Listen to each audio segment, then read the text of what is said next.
Thank you so much for being prompt. Well, it's all right. You said it was important. It is. Now, I meant it when I said that I don't want John to find out about this. About what? About us having a cup of coffee in a public place, if I can find a way? Oh, this is a condition. I cannot begin until I have your word. Dorian, there are a lot of things that I do not share with my brother-in-law. This directly concerns him. Well, then maybe you should directly talk to him. John thinks I'm overreacting. I'm hoping that you can be more objective. Well, I will do my very best. All right. This plan of yours to use Agrippina, it's a big mistake. It puts all of us in danger. If you lure Dmitri here to Landview, I think you're making the biggest mistake of your political career. Thank you. That's final. All the charges against Vicky Buchanan have been dropped. Congratulations. Thank you. Did you see this? Mm-hmm. Mrs. Ruth Perkins confirmed that her daughter Allison kidnapped and returned the Buchanan baby with the help of an accomplice. I'm afraid it's taken its toll on Vicky. Her marriage is coming apart. Sorry to hear that. Mom, you should stop letting your friends hire you. You take it too personally, and win or lose, you always wind up suffering. The reason I'm suffering is your brother. He had a great deal to do with the Buchanan tragedy. I'm so happy you called. Here, let me take your coat. So, what can I help you with? Well, I hate to bring you into this again, Maria, but I don't know where else to turn. Last night, Vicky asked me for a divorce. Oh, Clint, I'm so sorry. And if she goes through with it, it's going to be a long, hard, drawn-out struggle. I mean, a big battle. There's going to be custody suits and property settlements, the whole 9 yards. It's going to be pure hell. I need facts, Maria. What kind of facts? Well, I made a big mistake when I thought that Vicky had turned into Nikki Smith again. I'll regret that as long as I live, but there are things, Maria. I've seen other things, and so have you. Clint, what are you asking me?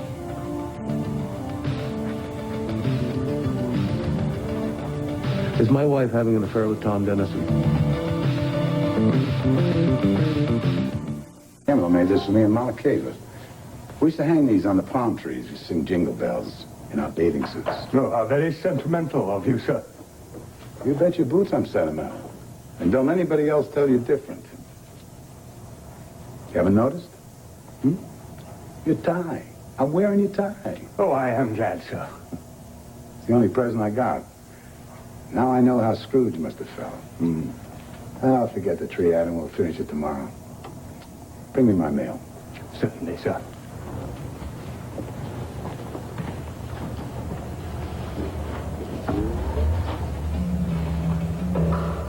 I can't believe you forgive and forget. I mean, if that's not the Christmas spirit, I don't know what the hell is.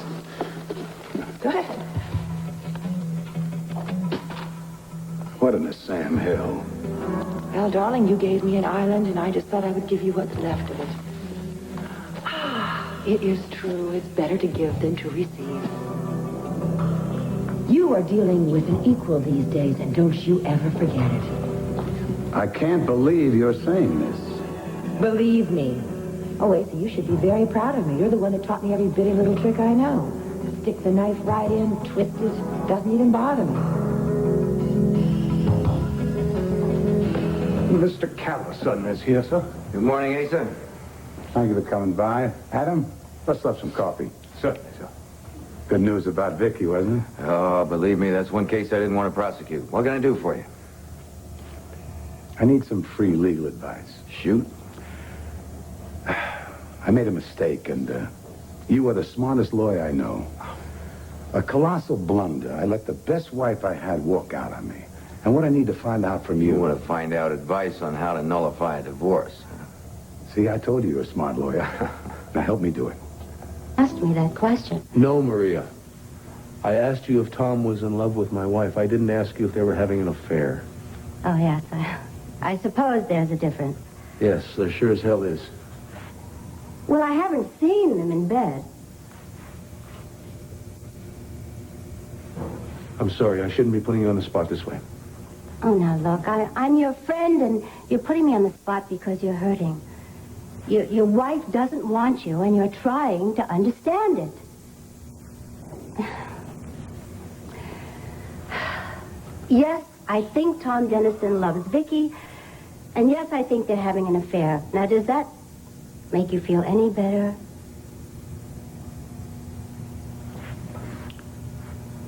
I need concrete evidence, Maria. Clint, Tom and Vicky are very, very mature and intelligent people. They don't go around advertising what they do behind closed doors. I'm sorry, I'm trying to help you, and I'm trying to do it in an honest way. I mean, that is what you want, isn't it? I don't know what I want anymore.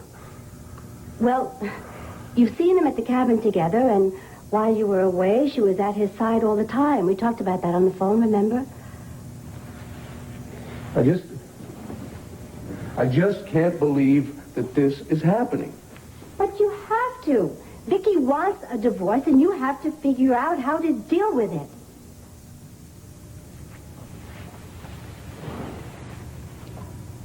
She says it isn't true. She says there isn't any affair. And do you believe her? Maria, I'm in this marriage for the long haul. I may go down in flames, but I will sure as hell go down fighting. You know, when I took those vows, I meant every damn word of them. And if there is any shred of hope, any shred at all, I'm going to get a chokehold on it, and I'm going to hang on for all I'm worth. And that's certainly your decision to make. Vicky and the kids are all I have. I'm not about to give up on my family, ever, no matter what. And what did Jamie have to do with the Buchanan kidnapping? Do you remember the night that Jessica was returned? Allison and her accomplice got Vicky to leave the house by telling her that the baby was in the parking lot of the Green Dragon restaurant. Yeah, but Jamie swore he wasn't there. He lied. Are you sure? Everything points to that now that Vicky's story has been proven and she identified him, and the Green Dragon restaurant has always been known for drug deals. Jamie could have proven her innocent, but he didn't. He let her suffer. And you think it's your fault? I just wonder what sort of things he's kept from us, the lies.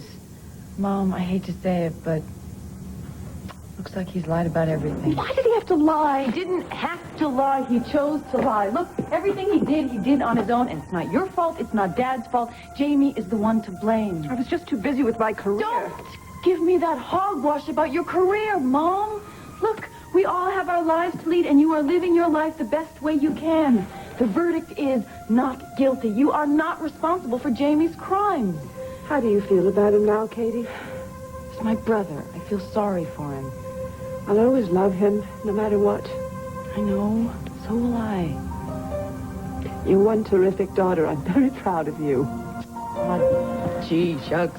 Hey, listen, I forgot to tell you my good news about Earth Peace.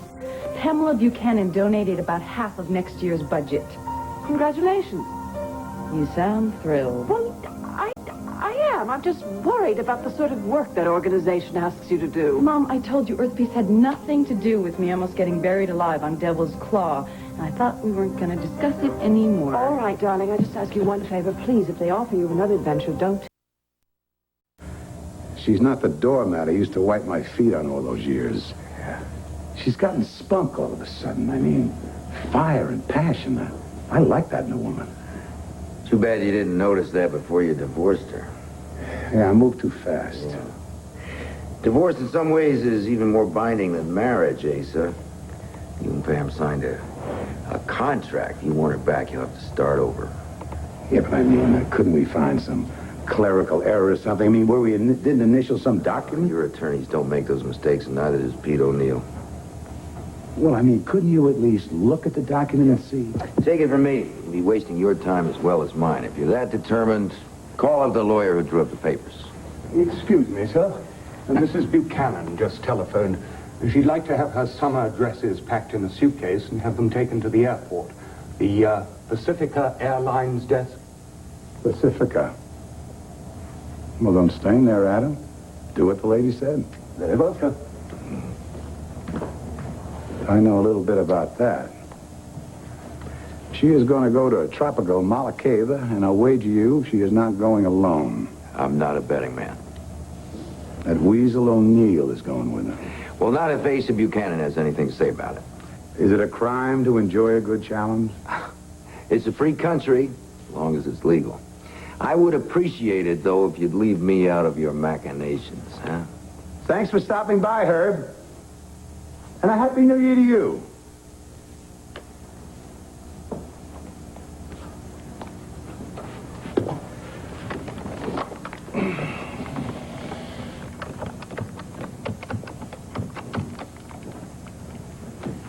Pacifica Airlines, Ruby Smith, may I help you? Ruby, honey, this is Asa Buchanan. I got a couple of questions to ask you, and I hope you can help me out. Of course, Mr. Buchanan. What can I do for you? My wife, Pamela, she bought 2 tickets on this afternoon's flight to Malacava, didn't she? Well, I'm not supposed to give out information, sir. It's against the rules. I know, honey, but this is kind of a special courtesy because I want to do something nice for her. And I'd be real grateful if you stick your neck out just a fraction and tell me the other ticket is in the name of Pete O'Neill.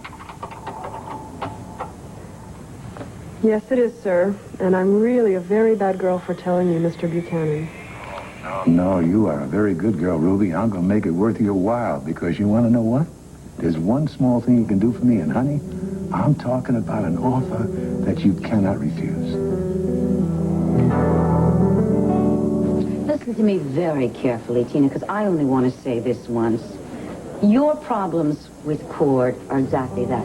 They're your problems. They're none of my business, and I don't want to get involved with it. But you already are involved, Dorian. You were with us in the Caribbean, and you have to talk to Cord. I don't have to talk to Cord. You want me to talk to Cord. There's a big difference, dear. I hope you understand that. Dorian, look, you really are right in the middle of this. I mean, you were with me when Dimitri had me in his clutches. You saw how brave I was. And I want you to tell Cord that. How brave you were. Yeah. How I wrestled Dimitri to the ground when he was going to kill you, and how I came up with the absolutely brilliant idea of destroying the control panel of the boat so they couldn't just run off with us on board.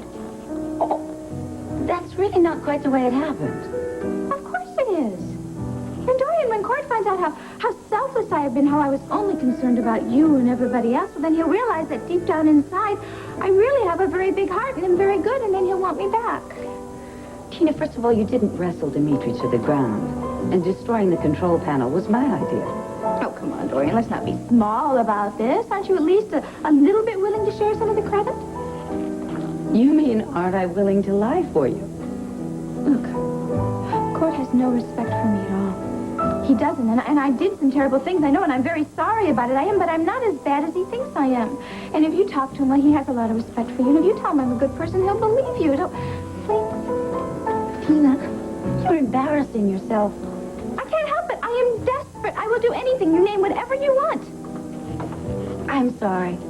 I am not going to lie for you, period. Oh, come on, just a teensy-weensy little white lie. You know, the kind you tell the people every day. I've got better things to do than stand here discussing the mess you've made of your marriage. Have a very good day.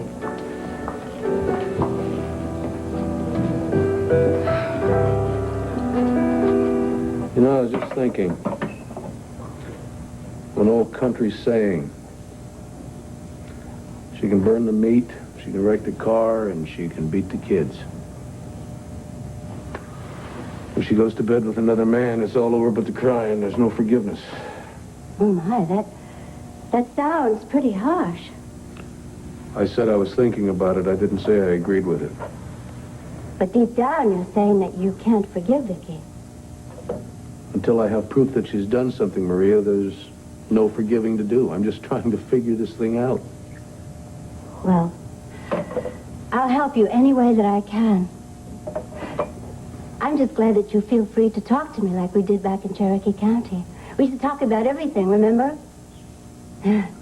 It's nice to know that we can still do that. Yeah. That's why I'm asking you, Maria. If she did betray me, how do I forgive her for it? And how the hell did she ever forgive me for it? I know it tore her apart. You had a lover? Does that make me a hypocrite? And is Vicky having an affair with Tom just because she figures she owes me one? Have I met the woman that you had the affair with? It was a mistake, Maria. I don't want to say any more about it. Let's drop it. I'm sorry for being so curious. You know, and I've also been mulling over an old Indian saying. You know, the one about not judging a person until you've walked a mile in their moccasins?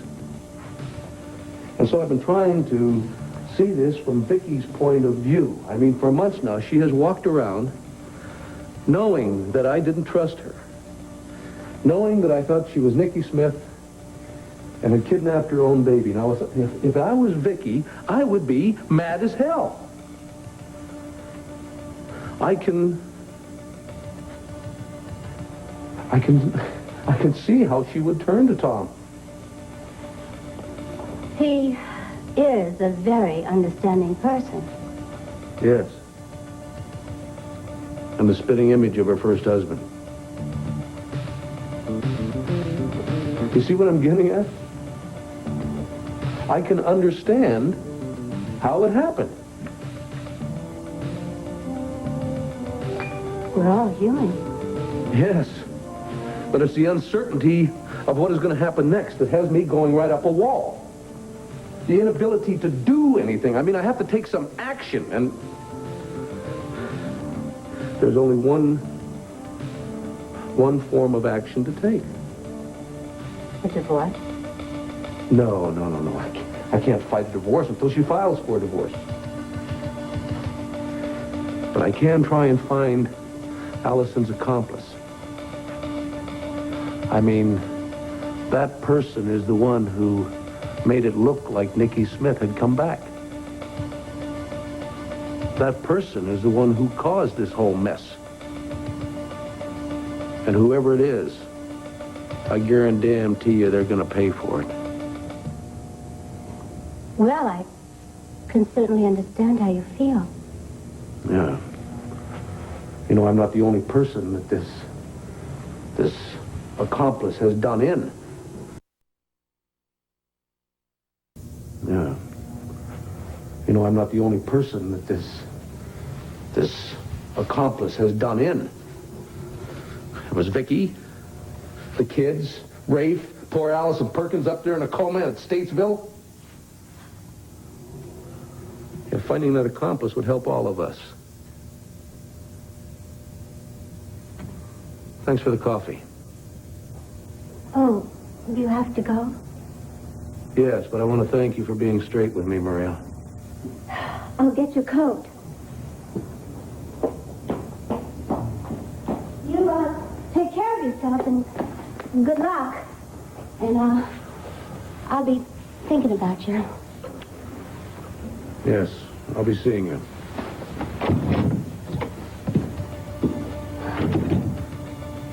It's time. I can't put it off any longer. Those are great earrings. I really love them. Did you get them in town or at the mall? These old things, I've had them for ages. What is it, Tina? Have you heard from Cord? Do you know where he is or what he thinks of me? You're making a spectacle of yourself. I don't care. I am desperate, okay? I love him and I want him to love me back. Tina, once my son makes up his mind about something, that's it. It's forever. Boy, you really hate me, don't you? No, I don't hate you. I'm sorry for you. I'm sorry for both of you. Look, I know that the breakup of a relationship isn't easy for anyone. No, and I know he loves me. I'm sure of it. I know he does. Maybe you're right. And I hope that the two of you can work it out, Tina. I really do. Oh, come on. You don't mean that. I'm being very sincere. Stubborn or not, my son is in pain. And when he hurts, I hurt. If you ever have children, you'll understand that. But I don't want any children unless they're Cord's children. Well, for your sake, I hope that happens. You do? You're on my side? Yes. Yes, I am. And to prove it, here. You admired them, and now they're yours. But Maria... No, I insist. I want you to have these, Tina. It's a sign of my sincerity. Good luck.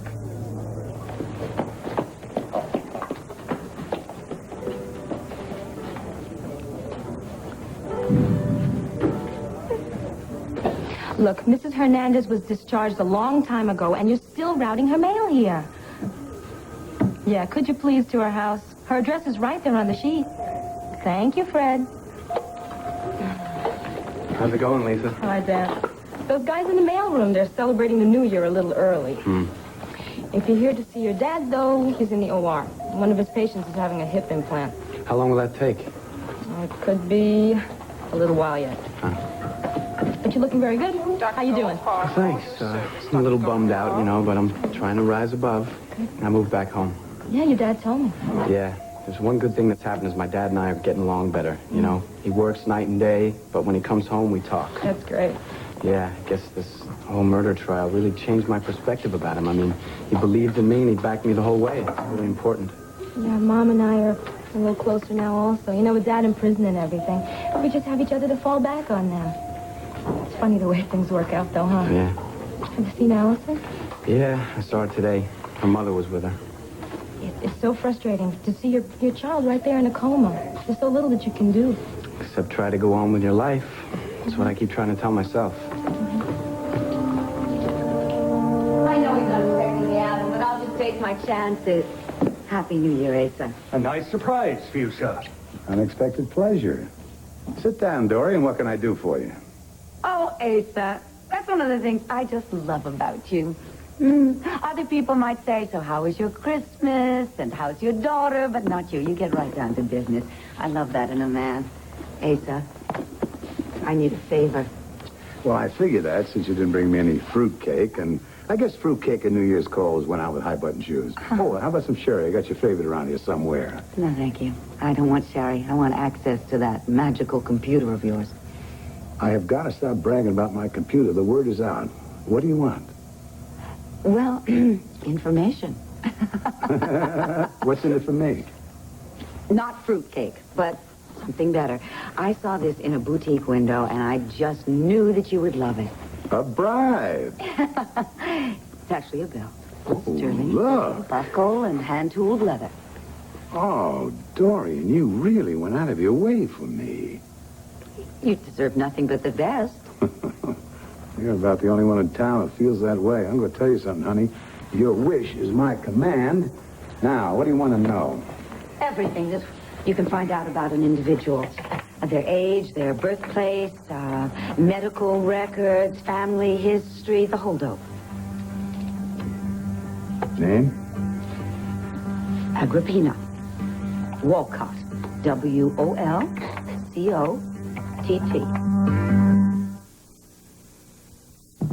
This is my last information bank. I'm sure that you will turn up the same thing. Just bet. Nada. Zippo.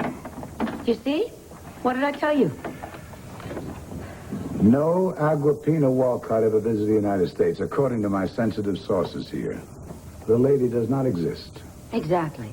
Agrippina Walcott is an alias. And this frail, delicate, blonde creature that is in town and getting every man in Landview to vie over who is going to protect her doesn't exist at all. And in fact, she could be as dangerous as Mata Hari, and probably is. What man in Landview is going to defend this Mata Hari? John Russell, perhaps? You're the second person today to accuse me of that. The first one was Charles Sanders, and I'm telling you it is not true. I am not investigating that woman because I am jealous of her. I just asked a question, Dorian. Don't blow your top. Thank you very much for your help, Asa. I hope 1987 brings you everything you so richly deserve. Thank you for the belt. Asa Buchanan. Mr. Buchanan, this is Ruby from Pacifica Airlines. Oh, Ruby, honey, did you take care of everything I asked you to? It's all arranged just the way you wanted. Ding, ding, ding. Work break. Oh, Thank you, darling. Oh, this is nice. Being able to spend the morning with you, like a nice, normal mother and daughter. Well, by the first part, but I don't know about this normal mother and daughter bit. It might be stretching it just a little. There you go. I don't care what you say. I think we have a wonderful rapport, and I wouldn't give it up for anything. Neither would I. You're great. Kate, no thanks. Does Cord know about your ravenous appetite? What does my appetite have to do with Cord? I just want to know how much he knows about you. Enough for the moment. What is so fascinating about him? Did I say he was fascinating? Well, you know what I mean. What's so special? Well, aside from the fact that he is not available, he's got brains, courage, and just about the most amazing build I've seen in, well, let's just say some time. Like him a lot, huh? He's married, Mom. Kate, are you falling in love? I don't fall in love with married men, Mom. Glad to hear it. But, if a, unmarried Cord clone walked by, I wouldn't pass him up. I'm not holding my breath, okay? Judith, I'm 10 minutes early. I know. Hello, Kate. Am I interrupting? No, it's all right. No, listen, I have, work to do, so I'll leave you guys alone. See you later. Herb, please sit down. Yeah. I was talking to Vicki Buchanan earlier, and she had some questions, but I think I answered them. What's the matter? I talked to Warden Perkins this morning, Judith. There's something that we both feel you should see. It was tacked on the day room bulletin board. It's a death threat against you.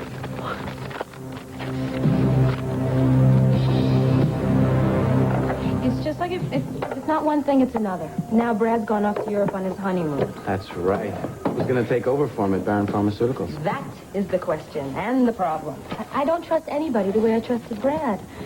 With Daddy all the way in prison, and me taking care of a company that I hardly know anything about, and full-time here at the hospital during the holidays. Let me not tell you my problems. You don't need to hear them. Come on, hey, it helps me keep my mind off my own, you know? Thank you. How nice to run into you. How are you? Hi, Mrs. Roberts. How you doing? Do you know Lisa Barron? Lisa, this is Mrs. Roberts. Yes, we've met before. Hello, Lisa. Have you heard anything about Allison? There's no change. Oh, I'm so sorry to hear that. Lisa, do you know Allison? Well, sure, we were friends. Yeah, they work together.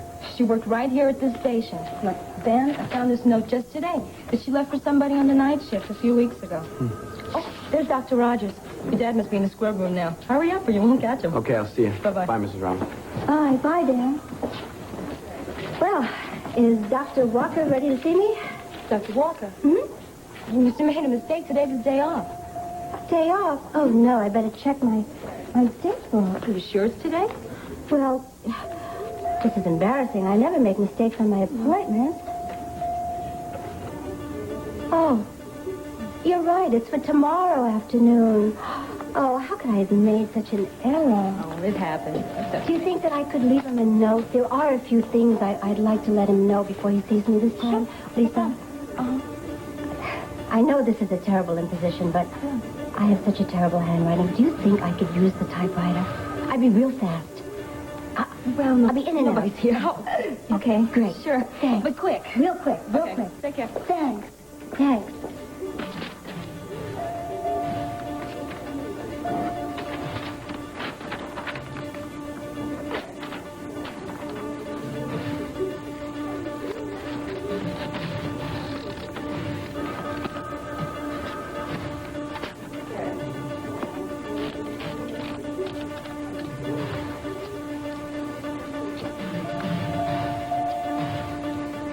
Dear Mother, I love you. I know it was wrong of me to do the terrible things I have done. I hope you will forgive me and that you'll understand I never meant to hurt Vicki Buchanan. I should never have trusted Tina Roberts.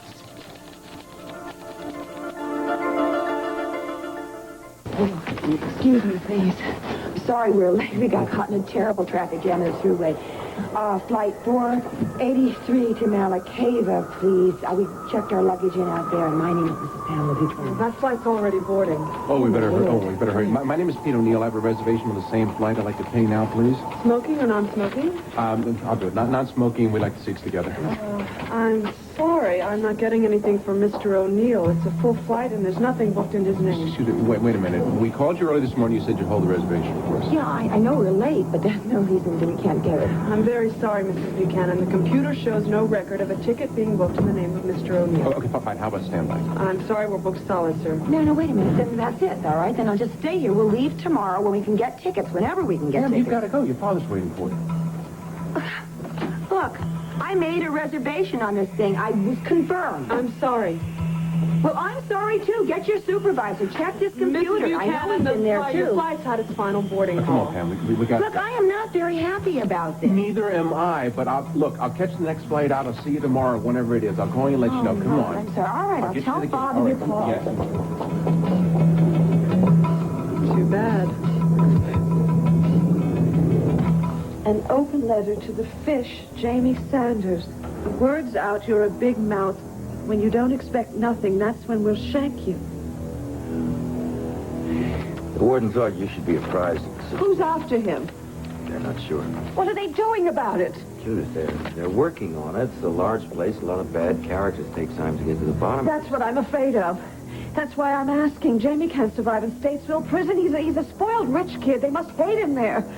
I can't even bear to think of what they're doing to him. Yeah, I'm sorry. I'm going to have to tell Charles. Look, Judith,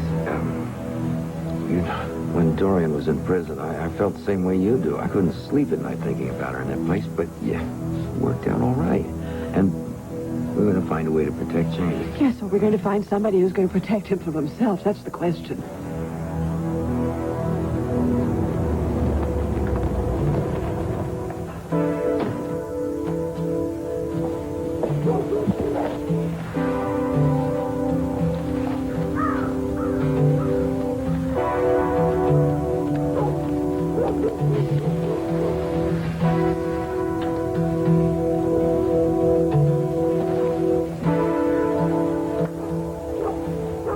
That ought to do it.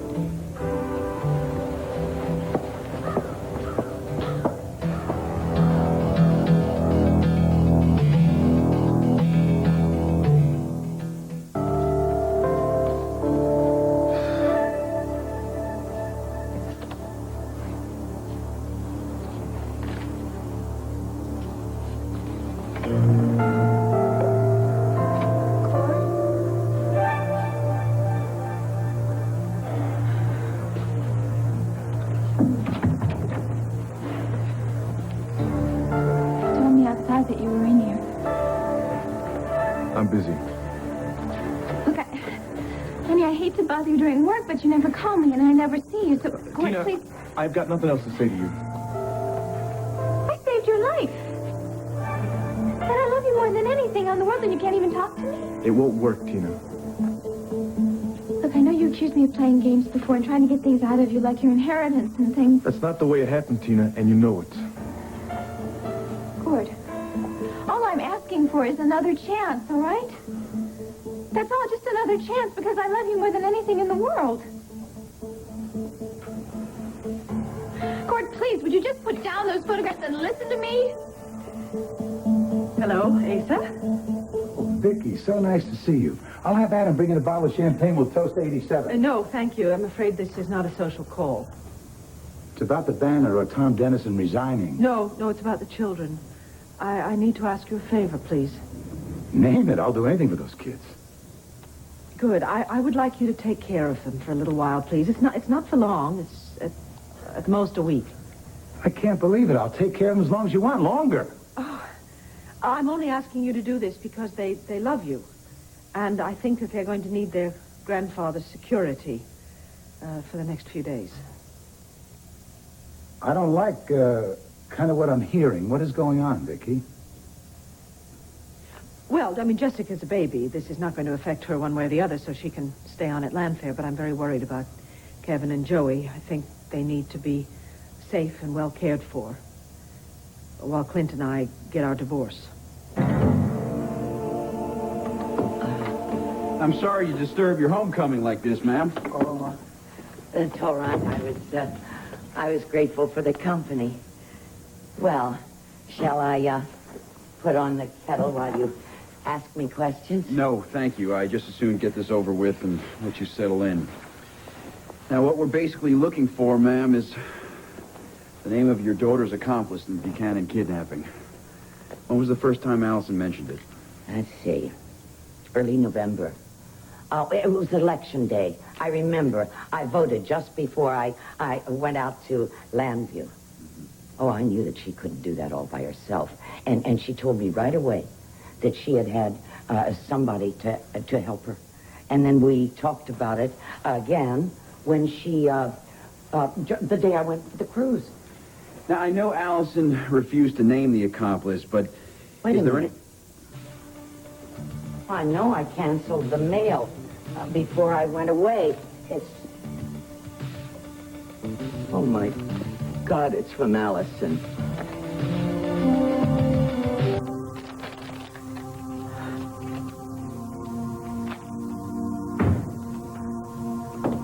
Judith, what the hell's going on? Payson almost ambushed me in the driveway. Herb was up at Statesville Prison. Warden Perkins gave him this. Well, what is it? It was on the bulletin board. It's a death threat against Jamie. Let me see that. It's terrible. They want to kill him, Charles. Terrible. It's sick. You've got to do something. By the time we're finished with you, even your blood-sucking parents won't recognize the corpse. Stop! You've got to call the governor and get a transfer. Get him out of there. It says right here he won't be safe anywhere. You've got to do something. Use your connections. You've got to get him out of there. Jamie's life is at stake. Warden Perkins, what do I owe the pleasure? I just want to let you know we're trying to arrange a stay in solitary for you. What does that mean? Solitary confinement? For your own protection. I want my parents contacted. Who wrote that note on the bulletin board, Sanders? Somebody who wants me dead, which is why you've got to call my parents and get me out of here. Well, I've notified your parents, but the only thing that's going to get you out is a verdict of not guilty at your trial or early parole. Either way, you're in for a good long time to come. So buck up, boy. As they say in here, if you can't do the time, don't do the crime. Oh, thanks. That's beautiful. Look, I want to know what you're going to do to protect me.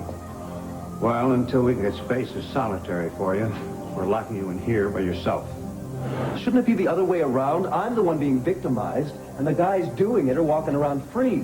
There's no freedom in prison, boy. You got a lot to learn. Yeah?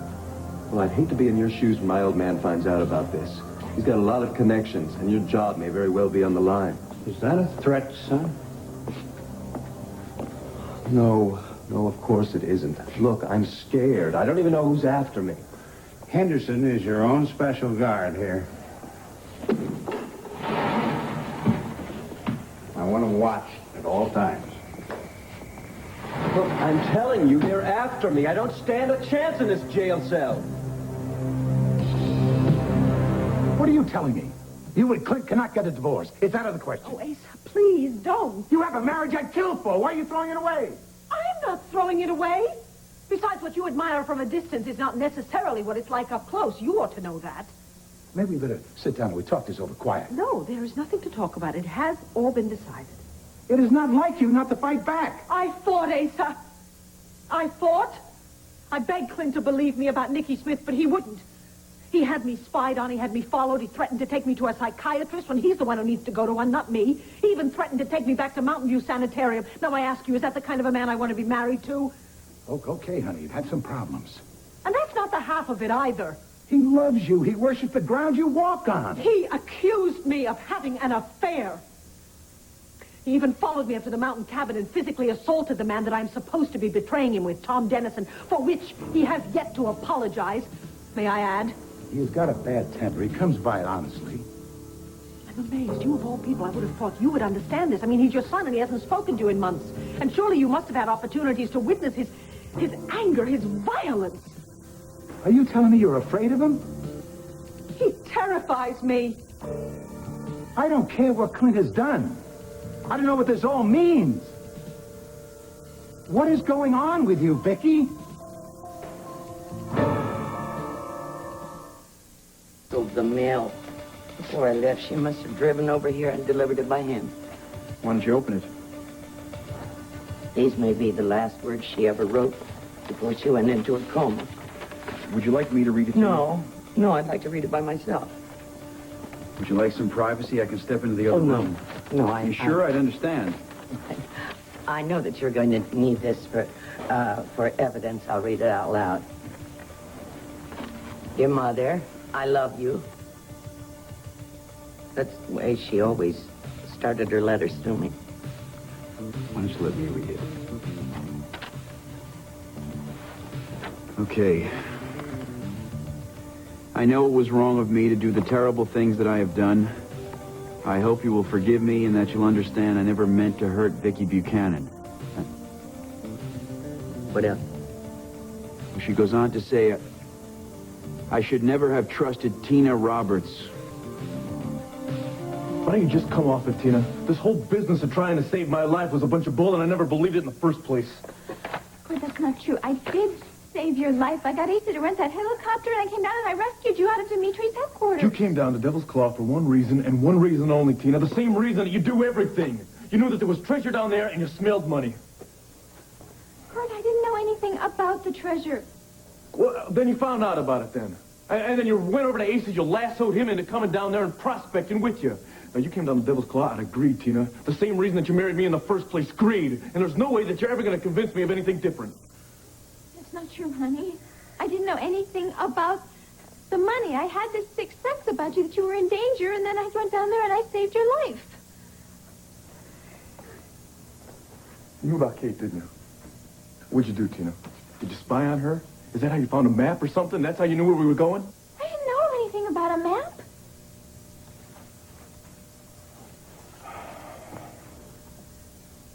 Cord. Please, the first thing I knew of any treasure is when I was down there and I rescued you and I saw the treasure. And I thought she took you down to the island. To what? Seduce me? Is that it, Tina? Is that it? I don't trust her. All right, I'm not ashamed to say it. I mean, she doesn't do anything to hide her feelings for you, and I'm a little jealous. Just drop it, Tina, because I don't even want to discuss this with you. Oh, wait just a minute here. Now, you brought this up. Cord, please, I'm trying to be the wife that you want. I'm being totally open and honest here. I didn't know about the money. I went down there and I saved your life. Now, doesn't that prove something to you? Doesn't that prove that I love you and that all I want is your forgiveness? All I want, please, all I want is another chance. All right, look, Tina. As always, I'm going to give you the benefit of the doubt, okay? Now, you came down there and you saved us. Even if you did that out of greed... It wasn't out of greed. Even if you did that out of greed, Tina, you saved us. And both Kate and I would have been goners if you hadn't been there. So all right. For that, I will say thank you. I don't want your thanks. Well, I'm sorry, but that's all you're going to get, Tina, because there's nothing else. Nothing else has changed, all right? You lied to me, and I know how I feel about that. Look, all I want, please, is just to take the first step so we can start trusting one another again. That's all I'm saying. You know, you never listened to me the whole time that we were married, so why should now be any difference? I'm not listening because you don't really mean this. I mean every word of it, Tina. Now, you betrayed me. I believed in you, and you just dragged my faith right through the mud. You took something that I thought was pretty special and pretty beautiful, and you made it something ugly. And for that, I'm sorry, there is no forgiveness. Lord, please. Our love is just too deep and too strong for you to throw it away like this. And I will never believe that you could do that. Darling, come on. We have to look at this thing a little more realistically. I am. Our son has been marked for murder. You're talking as if he's an innocent child who can't protect himself, and we both know that is not the case. He has made terrible mistakes. That doesn't mean he should die for them. He's a grown man who is able to take care of himself. I can't believe you're taking it like this. I've seen him in action, remember? I was there when he disarmed 2 policemen, shot one of them, and then held 2 innocent women hostage. I think he's well capable of taking care of this so-called death threat. So-called? Do you know the statistics of homicides inside the prisons in this country? They kill people without even thinking. Judith, you didn't see what I saw in that transfer car. Our son has a cold-blooded mean streak in him a mile wide. That doesn't mean we should let him be killed. He could have shot you. He didn't. There is something deep and good inside of him that's trying to get out. I have reason to doubt that. I'm afraid, Judith, that we have raised ourselves a bad seed. He is not a bad seed. And that is a real death threat. Oh, he could have written that himself.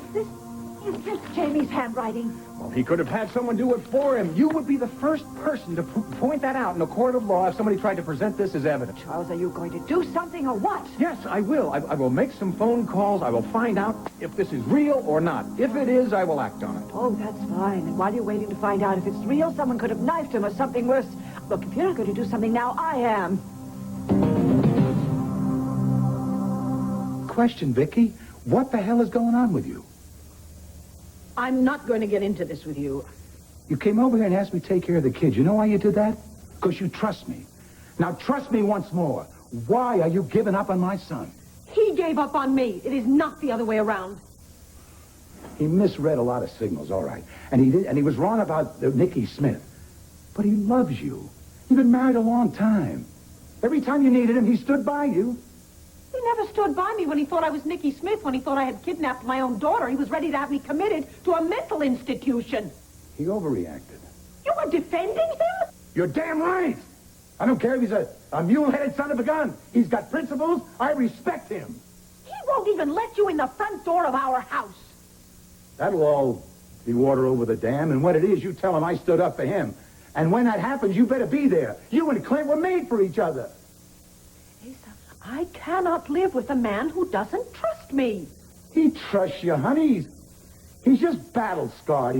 He's like every red-blooded American male who tries to live with a woman. When I needed his faith in me the most, he abandoned me. Ha-ha! Did he abandon you last year, huh? When you really were Nicky Smith? That was in the past. Everything has changed now. Yeah, there's one thing that hasn't changed, though, I'll tell you that. He raised your boys like his own. Come hell or high water, he's a good father to Kevin and Joey. And he finally got the baby he's wanted all his life. You're going to make me believe you're going to take all this away from him? Look, this divorce has absolutely nothing to do with his being a good father. The hell it doesn't. Divorce affects everybody in the family, from the children to the grandparents. You don't believe me? Open your eyes. Look around here. Oh, I should have expected this. He's given you everything you've ever wanted. He turns himself inside out to please you. The vows, huh? Love, honor, respect. Things he said at the wedding. He gave you his word, Vicky, and he's never gone back on it. And I suppose everybody else in this town is going to agree with you. Honey, give him another chance. He's earned it. You're the only one with the guts enough to do that. Well, I'm sorry I bothered you about the children. Well, you hold on. No, I didn't come here for a lecture, Asa, and I am not staying to hear one. You are going to hear one. You're not leaving this room till we hammer it out. You are not running away. But our love is the most important thing in the world right now, and you cannot look me in the eye and tell me that love is dead. Okay, Tina, I love you. All right? You happy now? Is that what you wanted to hear? Sometimes I look at you, and I see the woman I fell in love with, the woman that I married. I am that woman. I see this woman that I thought I knew. But then I realized that I never knew you. The woman I fell in love with never existed. Cord, please. Please, I know I did a terrible thing, right? But I can change. I can. And everything is going to be fine if you just love me at will. I know we can work things out. You don't understand. I've just got to fight the way I feel about you, Tina. Because it's not real. The only thing that is real here is the truth and how you manipulated it. The only thing that is real here is our love. Our love isn't real, Tina. That is why I have got to stop remembering all the good times. Yeah, but you can't, can you? That's it. You just can't stop remembering it. Honey, from the moment we met, from the moment we saw each other, we knew we belonged together. Our minds, our bodies were one. We are. Not anymore, they're not. And that first time we made love, you told me something that I am never going to forget as long as I live. And that is that our love is pure. And you're right, and that is something we can build on. We can't build on lies, Tina. And everything that ever happened between us was a lie. No, that's not true. And our love is strong, and I know that from now on, whenever you see me, you are not going to be able to stop wanting to touch me. Don't do this, Tina, all right? You love me enough that you want us to start a family, for us to have a baby, and that's something else that we can build on. Look, I'm trying to get some work done, all right? Of course, look, all I'm asking asking for is just a little more time to prove to you that I'm not the person that you think I am. I'm not that bad, really. I'm not. Look, I did blackmail Lisa, but I did it for all the right reasons. Don't you see? Not just out of greed. Because your grandfather denied you the legacy that you deserve. Well, I don't want Ace's money. I don't want anybody's money, Tina. I work for a living, and I am damn proud of that. Just get out. Go on, go. I'm not leaving here until we are finished. And unless you want to air our dirty laundry in front of everybody in this office, I suggest you shut that door. My mind is made up. I know you're hurting. And I hurt too, but I did what I did out of love. Fine. You're not going. I will. It's just that you're afraid, don't you?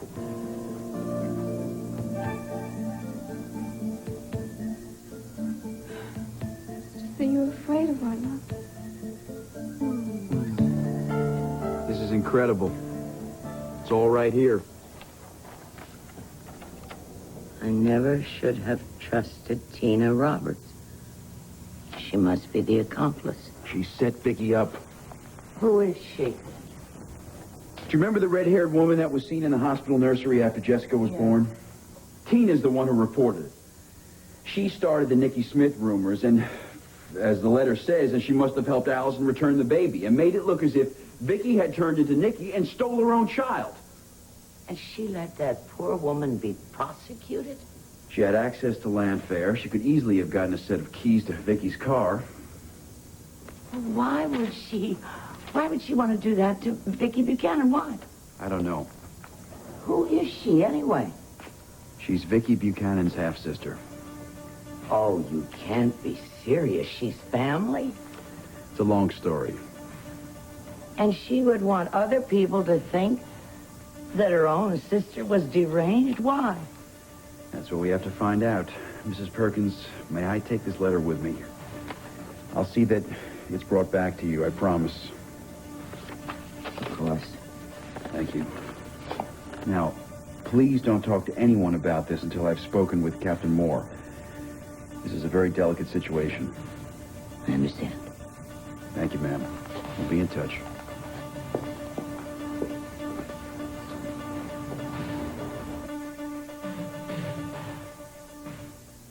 To listen to this, you know. I know it's very tough on you, Vicky. All right, I appreciate what you're saying, but I have to follow my own mind. Surely you must understand that, just as I will understand if you don't want to take the children. I love the boys. It'll be a pleasure to do whatever I can for them. Thank you. Even though I'm helping you, I'm going to tell you something. My heart's going to break you go through with this. My instincts are telling me you're making one big mistake. Well, then, if I am, I will have to live with it, all right? End of lecture, please. You know, I'm thinking back. Not so long ago, you know, you gave me a lecture. Remember? Well, you said to me what I'm saying to you right now. Only then it was Pam and me, and right now it's Clint and you. Yes, that's right, of course. Wait a minute. That's one of the reasons, you know, I'm being a little rough on you. I should have listened to you. I realized too late that Pam was a fine wife. And I've seen a side of her that I didn't see in the marriage. I mean, passion and fire and determination. You gave me good advice, but I blew it. You know why? Pride. Damn, stubborn Buchanan pride. I'm very sorry. I've been so caught up with my own problems. I forgot about your divorce. Oh, no, don't feel sorry for me. I mean, I haven't thrown the towel in yet. Pam will be by my side again. You know why? Because I'm willing to fight. The reason I told you all this, I don't want you to make the same mistake I did. Well, I don't know the details of your divorce from Pamela. But I can tell you one thing. It's just not the same thing as what Clint and I are going through now. The hell it isn't. We're on this earth 2 by 2. You and Clint belong side by side, just like Pam and I. And if you just open your eyes, you'd see that. You're really quite kind and caring, aren't you? I meant every word, Vicky. Thank you very much for taking care of the children. They love spending time with you. I guess that says something about your character. Yeah, and what about Clint's character? They love spending time with him much more. Right. Vicky, I'm begging you. Don't divorce my son. I really hope things work out for you and Pamela. Is that you? Pete, can you hear me? Yeah, sure. Yeah, how are you? Where are you? Home. Home, Malakava. I've only been here an hour, but I feel like I never left. How's the weather? Oh, 80 degrees, a gorgeous trade wind. Ooh, I hate you. It's freezing here in Landview. Yeah, I know. I felt terrible leaving you at the airport. Come on, don't feel terrible. Listen, does your father know I'm coming in? I would say so. He's planned a little hike up the volcano for you. Oh, I love climbing up volcanoes. Is it active? Not in the last 300 years. I miss you. I miss you, too. Have you made your reservations? When are you coming? Yeah. I talked to a travel agent. I figured it was time that I go to a pro. Do you know that there were empty seats in first class? I was furious when I realized you were bumped for no reason. Pete, those people are obviously incompetent. Did you ask him? Yeah, I asked the flight attendant. She said she didn't understand. She said must have had something to do with the computers. Yeah. Computers are flying the airplanes these days. Anyway, listen, I'll be on the 1 o'clock flight tomorrow, okay? I'll be there to pick you up. Oh, Pete, I hope you love this place as much as I think you will. How could I not like it? Beautiful lady, trade winds. Oh, my goodness, you won't believe this. I hear the children. Dad must be bringing them over here. I mean, I thought he was going to take it a tour, but he must be bringing them for tea. Well, listen, hang up. Go spend some time with them. Tomorrow afternoon at the airport. Now, you have a safe trip, Pete. I will. Goodbye. Bye. The computer fella, that wasn't a screw-up. It's not what it was at all.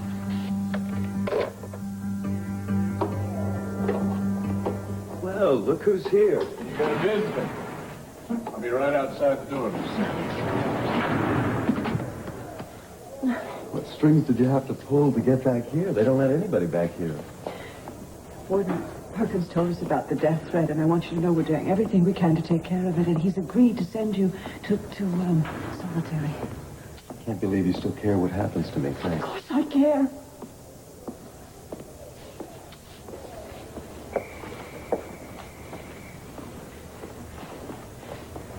You don't happen to know or have any idea who wrote that letter? No, it could have been anyone. They all hate my guts. Mom, not one person in the stinking jail will even talk to me. This isn't going to work. The idea that Warden Perkins had about solitary confinement isn't good enough. You'll be protected. You'll be safe. If they want you bad enough, it doesn't matter. The guards get bribed in here all the time. The warden gave me his assurance. And besides, it won't be for long, and then we hope to turn you over to another prison. Well, what kind of a transfer? It won't be immediate, but it's going to be a prison outside of the state. That's what I hope. Just like boarding school, huh, Mom? Anything to get me out of your hair. Oh, Jake. I'm sorry. I was just expecting a little more effort, that's all, when these guys are serious about sticking a knife in my back. The problem is the fact that they know who you are, and they know about Matron Spitz and the crack factory, and they resent you. You're going to have to serve time, but at least you can serve it somewhere where they don't know who you are. Face it, Mom. I'm not safe anywhere. And if I get transferred out of here, my records go with me, and the word will eventually get out. It's a hope. It's the best we can do. You could get me out on bail. Jamie, the last time you were on bail, you tried to jump it. And then when you got a transfer, you tried to escape. If you still had faith in me, you could at least try. No judge in this country would let you out on bail. Judge Prendergast would. Oh, Jamie! He's been to our house for dinner. We have been through this. You tried to shoot a police officer. You cannot get bail. The best thing we can hope for is solitary. Why did you even come here, Mom? If you didn't want to help me, what did you want to do? Sit with the others and watch me die? You storm in here like the cavalry, pretending you care, and when I ask you for help, you say it's impossible. Bail is impossible. You could do it if you wanted to. State, you listen to me. The state has a list of charges against you, including attempted murder. You're a lawyer. People get out on bail all the time before trial. Not with a record like yours. I've been in the prison library. I can cite you chapter and verse. I can't ask for your release. Even if I could, I wouldn't. I knew it. Not because I don't love you, I do. Yeah, I can see how much. But loving you isn't going to make up for what you did. You've got to pay for what you did, just like anybody else. But I'm not anyone else. I'm your son. You owe me. Yes, you're right. I owe you. I owe you. I have an obligation to you, and I have failed. Your father and I have failed. All the things that we tried to instill in you, the principles and the values, we failed. And you know why we probably failed? Because we tried to help you too much, Jamie. Don't turn away from me. All your life, your father and I did things for you. Like what? Like ignoring me? Getting rid of me every time something troublesome came up? Like sending me to camp or to boarding school? What the hell have you or Dad ever really done for me? We gave you everything you had at all, and for what? So that you could get expelled from school after school after school and then take drugs and then end up in a place like this. Oh, sure, Mom. Blame it on me. Well, whatever we did for you, it wasn't enough. And whatever we did, we just made it worse for you. So I am not going to allow this terrible cycle to continue. You want to know the cycle that I've noticed all my life? Every time anything happens to me, every time I get into trouble, you want to know what I get from you? Lectures on principles. What kind of a mother gives principles to a child who's lying there starving for love? Tell Dad that I want to see him. Your father, whom you admire so much, doesn't believe you. He thinks you made up the death threat and put that note up there.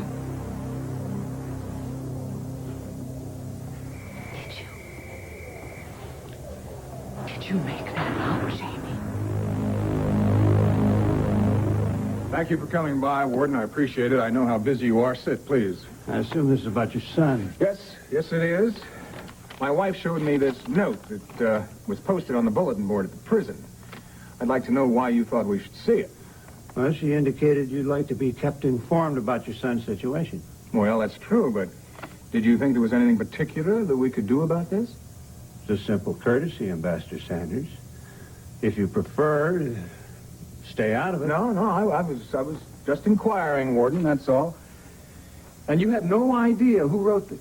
None whatsoever, and neither does your son. Isn't it a strange way, Warden, to finger a victim by broadcasting it throughout the entire prison? Strange on the outside, perhaps. Prison life has its own rules. I can tell you, however, we're taking all possible steps to protect them. No, I'm sure you are. What about the guards? What about the prison grapevine? Any word come through on that? Well, so far, nothing. I'm sorry. All right, then what steps are you taking to protect Jamie? At present, your son's being locked in his cell with a guard in attendance. Mm-hmm. As soon as we have room, he'll be moved to solitary. It's not our usual practice, but we're doing it out of deference to you and your wife. Thank you. Yeah. It's the best we can offer. Now, if you'll excuse me, I'd like to get on to my meeting. Yes, of course. You go ahead. I know how busy you are. I will tell Mrs. Sanders that you had the courtesy to come by. I'll let myself out. Thank you.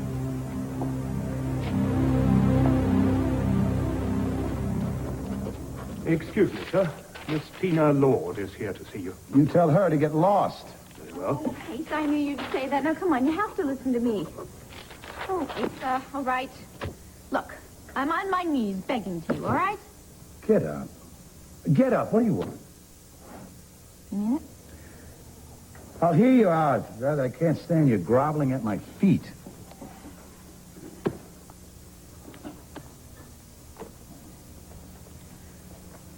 It's Cord. I never would have guessed. Oh, come on, don't be nasty right now, because I really don't think I could take it, all right? Look, I just want you to go find Cord and tell him that I didn't know anything about this treasure, all right? Look, tell him that I was just worried about him and Kate. I had no idea there was a chest full of gold doubloons in Dimitri's headquarters. Now, just tell him that, all right? That's all I ask. Tell him the truth and tell him that I love him. Why? Why? Because he doesn't believe me. Because he thinks I smelled money, and that's why I went down there. But that's not the truth, and you know that. How do I know that? You're the one who made me rent the helicopter. Lisa, I didn't even know where Cord was. You had to look it up in your computer, and thank God you found him. But if I didn't know where he was, how on earth would I know anything about the treasure? You could have just said you didn't know. Why would I lie? Look, I was so desperate then. I was so concerned because he ran off with that little home wrecker. I was worried about my husband. Now, look, he's at the banner now, and if you hurry, I'm sure you can still catch him. I am not going to my grandson with some tale of what a saint you are. Forget it. No. You have to. You owe me. I owe you beans. What do you mean? I saved Cord's life. Look, and you helped me do it. I'm sure Clint told you how grateful he was. As a matter of fact, I haven't even heard from Clint. Well, you will. And when you do, well, then you're going to owe me. And you're the only one who can clear my name. Come on, Asa, please. Asa, just tell him that I didn't know anything about the money, all right? You blackmail me, remember? Do you think Cord's going to believe a word of mine to clear your name? Are you saying you're not going to help me? I'm going to tell you something. You deserve what you got, sugar. Excuse me. We're not through. Yes, Adam. Mr. Peter O'Neill is here to see you, sir. Good. You're actually not going to help me. I got down on my knees for you. Show Miss Tina out and bring O'Neill in. Certainly, sir. Come along, please, miss. This way. O'Neill, sir. I got some questions and I want some answers, Asa. You must have spoken to Pamela in Malakeva. Put your little brain cells together, you discovered I got you bounced off the plane, put a little monkey wrench in your plans, did I? You really think you could stop us? Who'd you buy off of the airline, huh? That little girl behind the counter? I'm going to tell you something. You're in the big leagues now. I play hardball. Nobody takes my women until I'm ready to give them up. Not a moment sooner. You're pathetic. You think after everything you've done to Pam, she'd come back here? Is that what you think?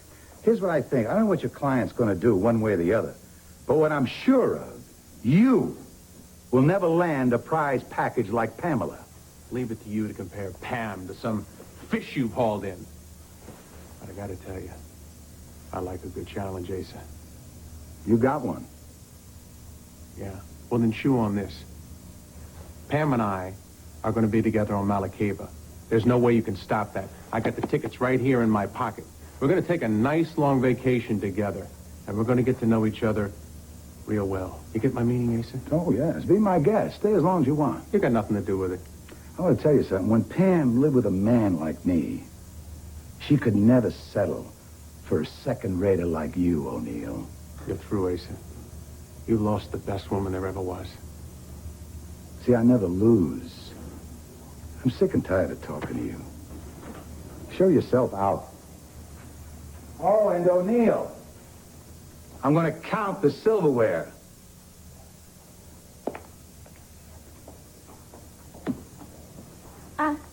Pete, don't go yet, okay? Were you listening to what was going on in here? Well, I was right in the next room. You were shouting. I couldn't help it. Yeah, well, if you'd stayed any longer, you would have heard a death rattle. Look, I gotta go. Oh, no, wait, Pete. Pete, listen, I heard you say that Pam was in Malakeva, all right? I've got something I have to say to her. I don't think she's interested. Well, I know that. I understand that. It's just that I want you to tell her that I am not angry with her for what she did. You're not... You got some nerve, lady. You got more nerve than a kamikaze pilot. And you're twice as self-destructive. Look, she practically told Cord everything. And now he hates me. Wait a minute. You're going to blame Pam for that? You lied to your husband about everything? About buying the island? About double-crossing and blackmailing Asa? And you want to dump this whole thing off on Pamela? Thank you very much. I'm not going to repeat a word that you've said to her because I got news for you. She's not your fall guy. I'm not your messenger. No, don't walk out on me, please. Everybody's been walking out on me, and I've never felt so alone in my life. And whose fault is that, Tina? All right, I know it's my fault. I have no one to blame but myself. But Pamela's my only true friend in the world that I've ever had. Was till you double-crossed her with Asa. I know, but he forced me to do that. All right, I had to do that, or he was going to tell Cord everything if I didn't trick Pam into taking that property. What do you want, Tina? I want you to tell her that I'm sorry for what I did, and that I want her to be my friend again, and that I'll never betray her ever again. Pretty desperate words. I am desperate. I think I've lost Cord for good. You have a shoulder to cry on, is that it? No, it's just really hard when everybody hates you, all right? Especially people that you care about. Okay, fine. I'll talk to Pam, but don't expect any change of heart overnight. Oh, wait. with her for a couple of days, right? So you'd have time to maybe convince her. Tina, I said I'd talk to her. I'm not about to plead your case. Yeah, but you defended me when I was accused of killing your brother. I was your lawyer. I knew you were innocent. Oh, I see. Oh, I get it. You don't have to, like your clients. Is that it? I really can't figure you out. But there is something in you that half of you is a great con person, the other half is a masochist. I mean, you must get some kicks out of being kicked around. Well, you may be a good lawyer, but you're not a very good psychoanalyst, you know. I mean, I don't get any kind of pleasure from the way I've been treated. Look, I gotta go. Oh, wait. When do you get back? I don't know. Why? Well, maybe I should call her. You should... What's this all about, Tina? What do you want? Nothing. I just, I don't want to lose a good friend. Uh-huh. Well, after listening to you, you know, maybe you're right. Maybe I could talk to Pam and, convince her to forgive you. And, of course, after I do that, maybe Pam could call Cord, right, and talk to him. Oh, Pete, that is such a great idea. It really is, because then if Pam forgives I don't me, it's believe not you. important. Yeah. You think Pam could get Cord to forgive you? You think the whole world is stupid? You think Cord is stupid, that I'm stupid, that Pam's stupid? You don't care about Pam and her forgiveness. You just want to use her to get Cord to forgive you. Well, I'm sorry. Forget about it. I'm not going to say a word to Pam because we've got our own problems, all right?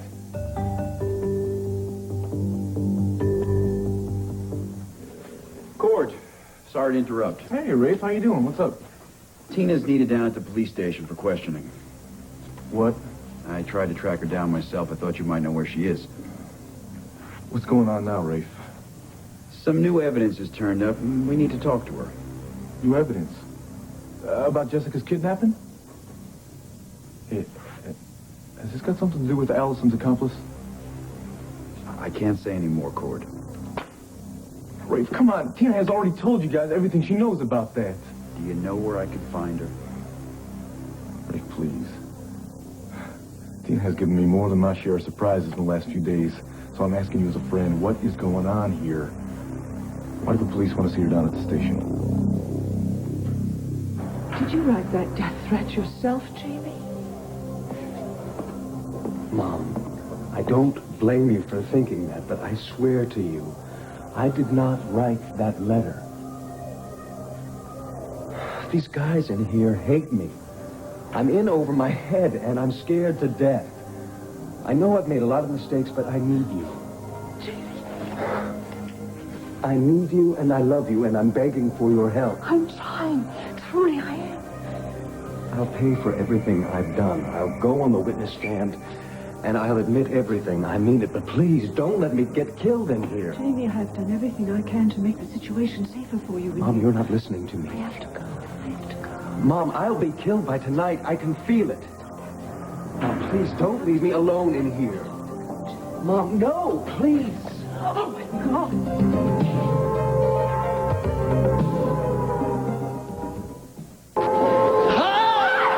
What, Jamie? You lost. I've been stabbed.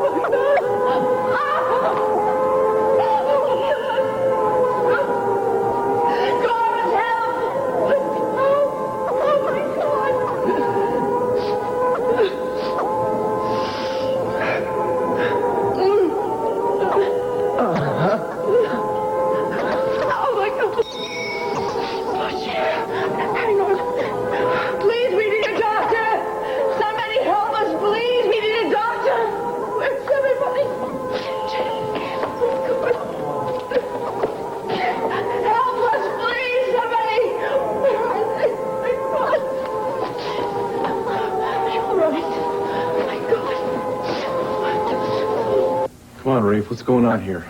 Why do you need to question Tina? Some new evidence has turned up in the Buchanan kidnapping. Evidence that implicates Tina. You guys are really clutching at straws now, man. I'm sorry, Cord, but it's there. What kind of evidence? A letter to Ruth Perkins from her daughter? Oh, I see. I just assumed that you had to come out of a coma first before you could start writing letters. Obviously, Allison wrote it before the accident. When I drove Mrs. Perkins home today, she found it slipped under the door. So what did it say? That Tina was Allison's accomplice.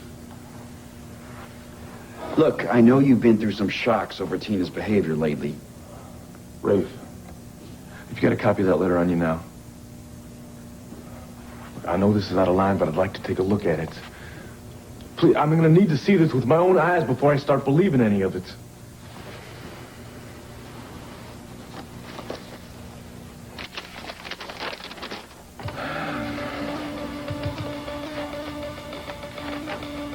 I should never have trusted Tina Roberts.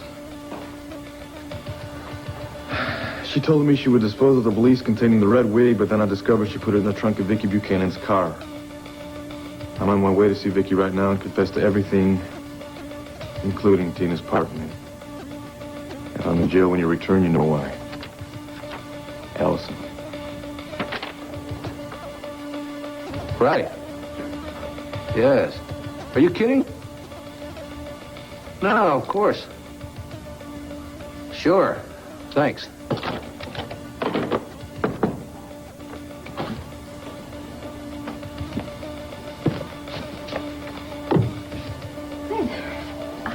Hi, could I come in? By all means.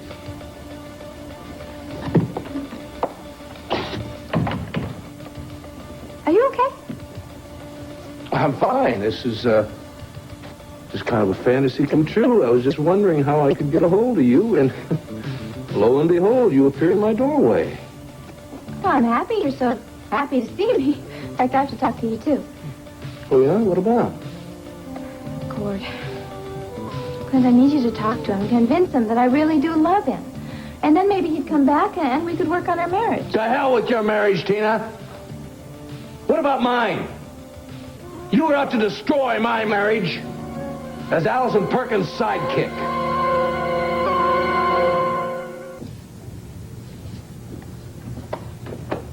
Hi, Dad. Oh, hi, Katie. You know where Mom is? Hmm? You want to translate? I'm sorry. Might as well start with that. That was addressed to Jamie and posted on the bulletin board at the prison. This is horrible. Did the authorities know who wrote this? No idea. Well, what are they going to do about it? Well, so far, Warden Perkins has offered to put Jamie into solitary when that becomes available. And I don't know, there's a possibility we could get him transferred to another facility. Do you think that's going to help? I don't think so, no, not really. I think Jamie's reputation for using female cons in his drug scam would just follow him wherever they sent him. So he's always going to be in danger. Doesn't that kid ever think about the future before he does something? Sure he does, Katie. Just recently he thought about it when he took those women hostage, when he broke out of the transfer car, when he lied to me all the time. Yeah, that kid, he thinks ahead all the time. Don't you think so? Dad, I've never heard you so bitter. Well, do you know why I'm bitter? Because I think, Katie, that this little death threat is all his own doing. I think he did it himself. What, hadn't that occurred to you? I guess I just hadn't thought about it yet. Yeah, it could be. Yeah, it certainly could. So your mother's over at Statesville right now trying to find out for herself. How? I don't know, probably having a heart-to-heart with him, trying to find out if his fear is real or not. Meanwhile, I'm sitting around here trying to figure out what the hell I should do. I don't understand it. I mean, even if this is real, aren't you past the point where you could have any influence? I don't know, maybe not. Personally, I'd like to see him sit in solitary until his trial, but, darling, that could be months. Yeah, well, it wouldn't be pleasant, but at least it would keep him alive. Katie, come here, sit down. What is your gut instinct? He's your brother. Do you think that he would really try to pull something like this as a last-ditch effort to get out? Or do you think it's real? I truly don't know, Dad. I truly don't know either.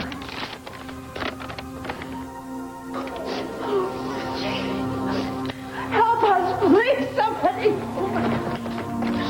Mom, forget it. The cons are all in the yards. Obviously, So are the guards. one of them wasn't. Jamie, what if I had been here? Thank God that you were, Mom. Oh, please!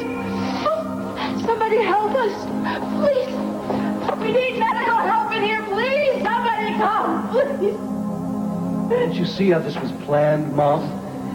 Obviously, it didn't matter that you were here. That's why you've got to get me out. I don't need to be convinced of that, Jamie. My God. I know this is all my fault, but I hardly think that I deserve to die for what I've done. This is Student Saunders! I want some medical attention in this cell block! Where are they? Help us, please! Somebody! Please, promise me you'll get me out on bail. Otherwise, I'll never make it to trial. Promise me that. Hurry, there's been a stop. How does happen? My son, would you get us doctor, please? Miss Sanders, you gotta leave. I'm not leaving until my son is Some protected. inmates did this. You might be next. Now, I'll Please, stay don't here. argue. Just go and get me some help. I promise you, there wasn't anybody else. See the wound here. Is this the weapon? I don't know who did it. They just turned the lights out.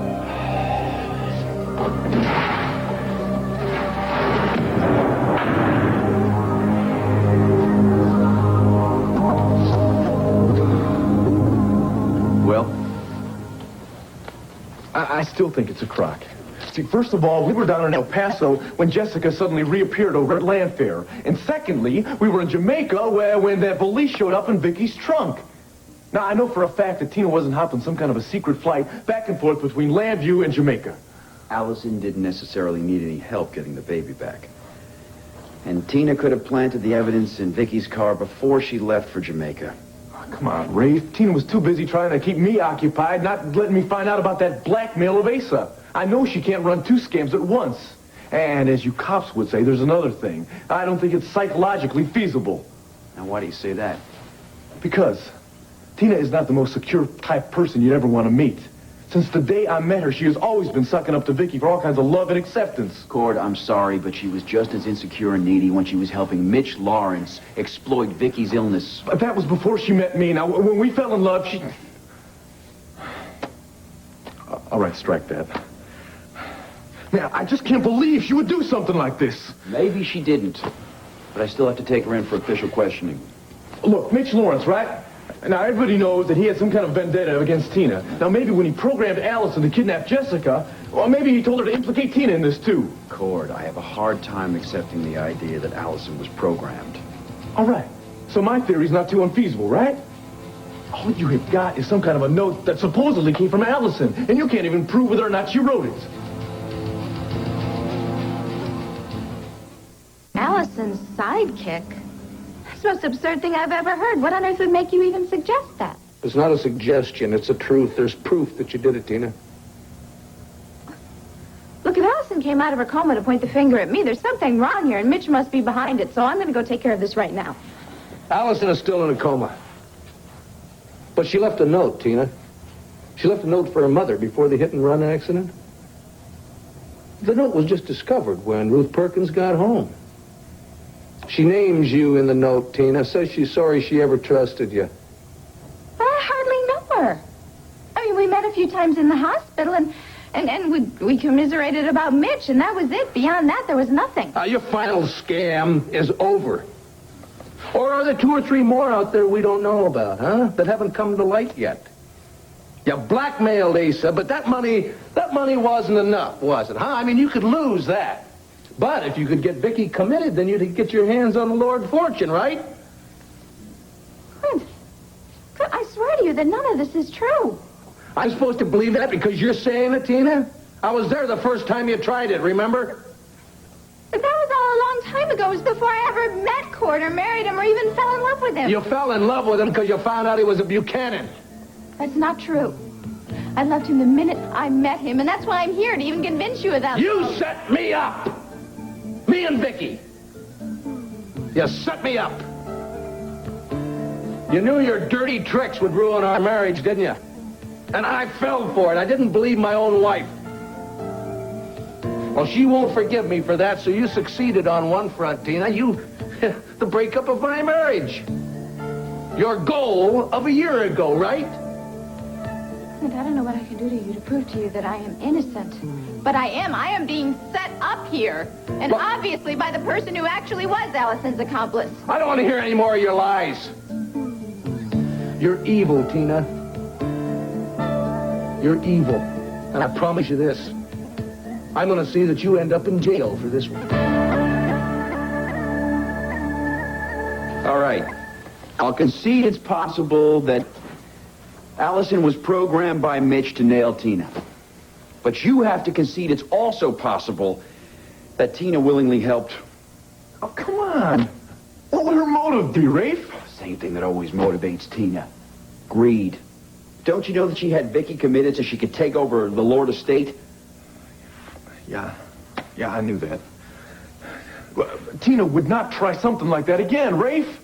Come on, she had everything. She was happy, right? She had me, this real Buchanan. She had real Buchanan money. She was happy knowing that she had this birthright she was always talking about. Yeah, but Cord, she must have realized that there was a chance you'd find out the truth. In fact, you started to unravel the lies before you went to El Paso. She could have hooked up with Allison then. Then you come back from El Paso, she got you out of town right away. Yeah, she took that money that I wanted to give to Asa, and she buys this damn island with it. Did she really believe that you were going to stay with her on Devil's Claw forever? Rafe, I'm telling you, that's the thing. I honestly believe that she thought that was going to happen. I see that's the way Tina is. She gets this crazy idea in her head, and then she just runs with it. It doesn't matter. She did not get the crazy idea to help out Allison. You're never going to get me to believe it, Rafe. All you've got is this note, and there's no way you can arrest her just on that, right? I probably can't. I need more evidence, or a confession. Look, by any chance, does Tina have a set of keys to Landfair and to Vicky's car? I have no idea. She wouldn't need anything like that. Have you told Vicky about this? Captain Moore said he's going to try and reach her and Clint about this, yeah. Yeah, well, I'm willing to bet that Vicky's not going to buy this any more than I am. Don't count on that, Cord. She's been victimized badly by Tina in the past. And you... Go ahead, say it. Well, it seems to me, even though you've discovered recently that you've been a victim too, there's still some love light in your eyes when you talk about Tina. Look, I have to proceed. I hope you're right, and that she's not guilty of this too. Rafe, my guts, the same one that Tina just finished kicking all over town, are telling me that she had nothing to do with Allison and nothing to do with setting up Vicky. I hope so.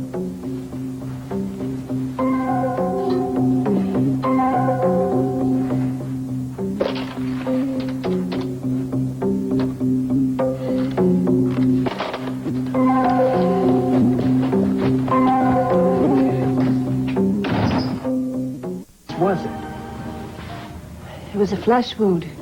It happened so fast, the lights went out, I saw a figure, flash of a blade, and then Jamie screamed. Well, where is he now? In the infirmary or solitary? There wasn't room in solitary. The warden thought he'd be better off in his own cell, with a guard there all the time. But how can we trust the guards, Charles? I mean, what if it happens again and it's successful?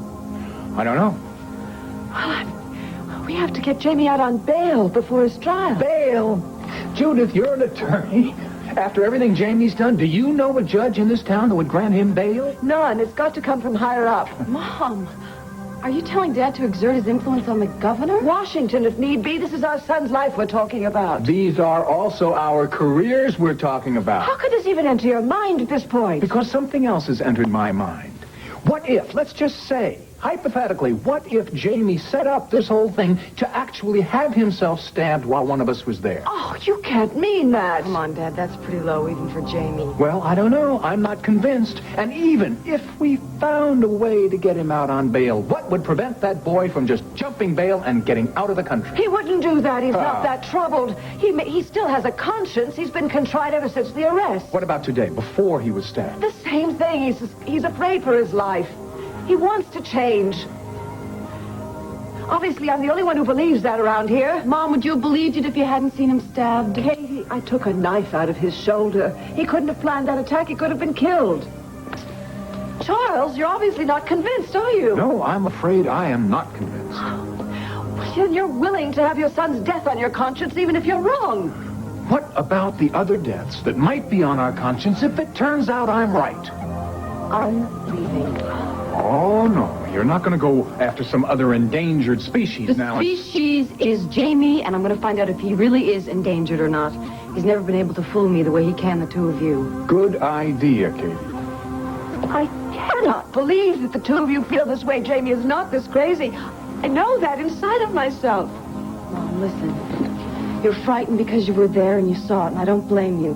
But think what the press will do when they find out that the rich kid has got his powerful dad to spring him from jail.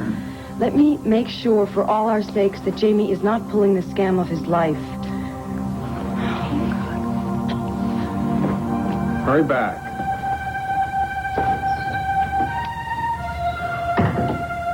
I was set up, just as Vicky was. Right. Who, Tina? Who would do it? What would they get out of it? No, you're the only one I can think of who would benefit.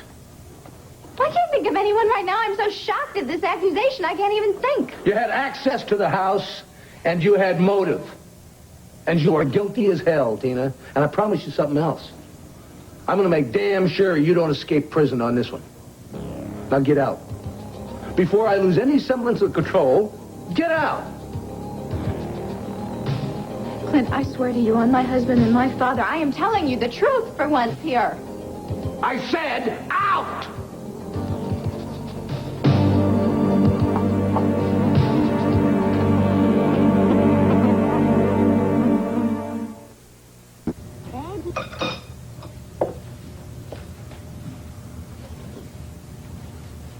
Oh, hi. I didn't know you were there. You want some coffee?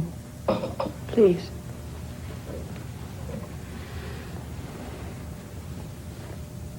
Charles, I can't wait for Kate's verdict.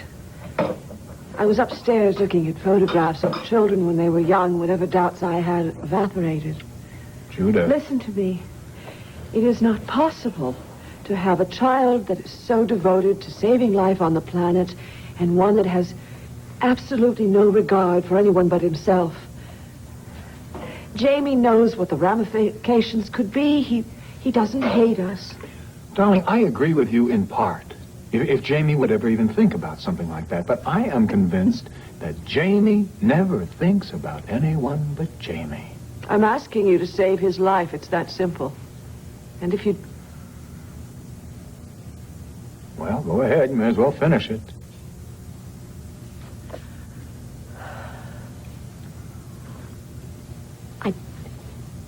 I don't want your decision to be based on whatever Kate's assessment might be.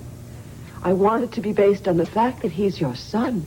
And if you can't do that, then you're going to have to face the fact that you might lose your wife.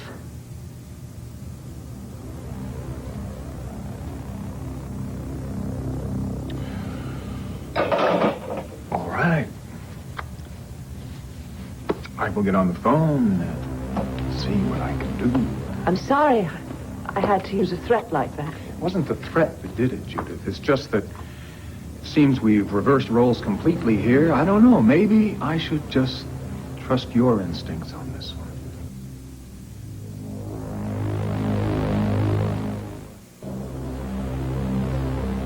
Billy. This is Senator's sister. She's got 10 minutes. Katie. Hi. Sit down. How are you? Pretty pale. Well, it's either the knife wound or the shock of seeing you. I can't believe keeping you in the same place you got stabbed. I just talked to the warden and they're going to find a place to move you. Forget about the warden. What about Dad? Is he doing anything to get me out on bail? Sorry, Jamie. Your number failed. Dad's not going to help. You arranged yourself to get stabbed for nothing.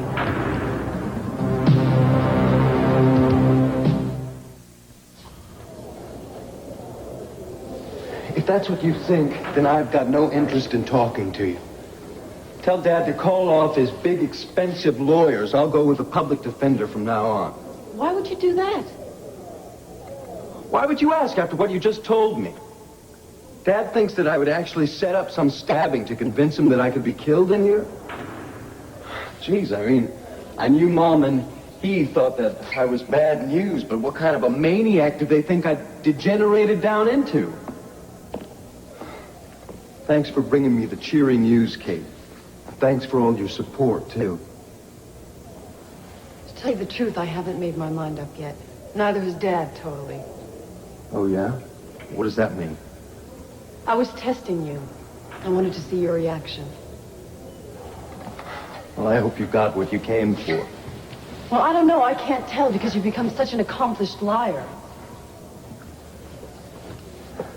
So, you came here to see if you could try and read me? Why don't we just flip a coin? Heads, I'm guilty. Tails, I'm not. Your attitude isn't impressing me, Jamie. What do you want from me? I almost got killed today. You waltz in here and claim that the whole thing was a setup and that Mom and Dad didn't fall for it. What am I supposed to say to something like that? I feel like I've been stabbed all over again, only this time by my own family. Yeah, well, that's how Mom and Dad have felt every time you've lied and manipulated them. And now the boy who cried wolf can't understand why everyone's doubting him. Okay. You're right. I've got no one to blame but myself. I've been so outrageous that even my own father thinks that I would make up being stabbed just to beg getting bail. Oh, yeah. And draw my mother into it, too, by arranging her to be here. Not that I knew that she was coming, of course, but obviously I needed her to witness the whole thing. Okay. Say I do believe you. Say I go back and I tell Mom and Dad that I Don't talked bother, to you. you don't, so what's the point? Jamie, can you look me in the eye and swear to me you won't use bail to try and leave Glenview? To leave Mom and Dad more devastated and more hurt than they already are? Yes, I can, because it's the truth. Kate, I truly am not stupid. And I'd have to be pretty stupid to try and jump bail again. It'd be just one more thing that they could use against me at my trial. I've done some pretty desperate things that I didn't think myself capable of. But I've learned. I thought Mom realized that when she was here today. She does. And she's afraid that you're in grave danger. She and Dad are arguing about what they should do for you. This is all so unreal. Mom is fighting for me, and Dad isn't even giving me the benefit of the doubt. Jamie, you've driven him to that point. I know. The whole thing is my fault. Except for the fact that these guys have a different kind of justice in here. Today they failed. Next time they won't. And it doesn't matter what kind of precautions they take to protect me. I mean, all I'm asking for is to get the kind of sentence that I'm due. Not some kind of vigilante lynching. Okay. I'm going to talk to Mom and Dad, and I'm going to tell them that I believe you. But, Jamie, you have got to swear to me that you will not betray them. I know when you get out of here, you're going to want to jump bail. Anybody in your position would be tempted. But you've got to play it straight. Mom and Dad could wind up losing their careers. They could lose everything. I will be the best brother and son in the world. I promise. You know that I've always resented you because you've always made Mom and Dad so proud. And I've always loved you too, Kate. I love you too, Jamie. And if you live up to all this, I may even be able to trust you again. Guard.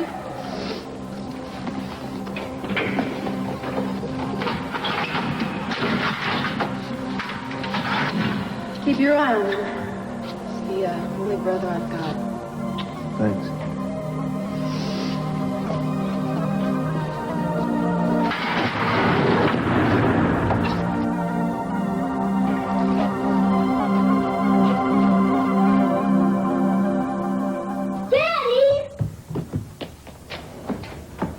Yeah, Joey, what's wrong? Kevin took my truck and wouldn't give it back. Oh, okay.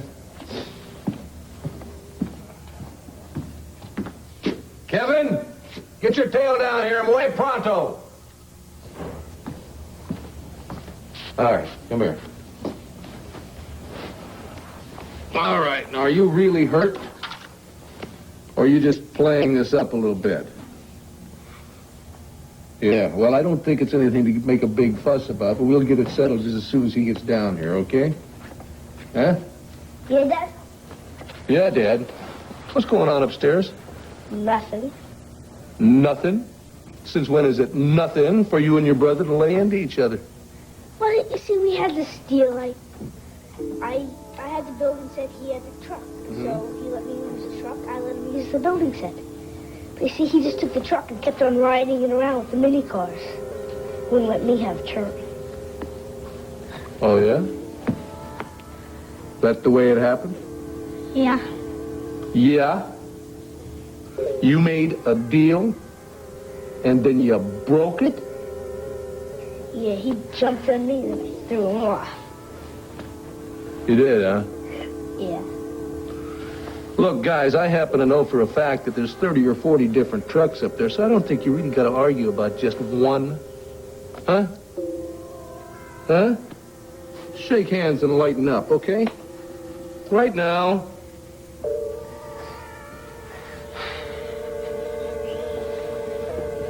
It would be nice if all the countries in the world could settle their differences that effectively. Mary! Hi, guys. Where were you? Maryland? Yes, I stopped in to see Tom for a minute. But actually, I went for a walk. But it's cold outside now.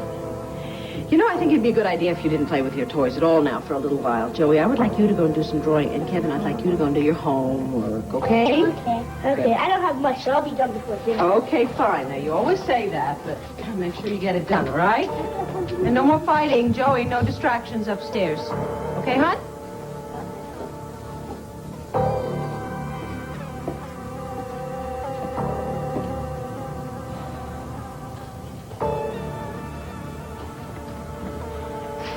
I'd like to talk to you. Yes, actually, I'd like to talk to you, too. Lord, it's you. Tina, just settle down for a minute, all right?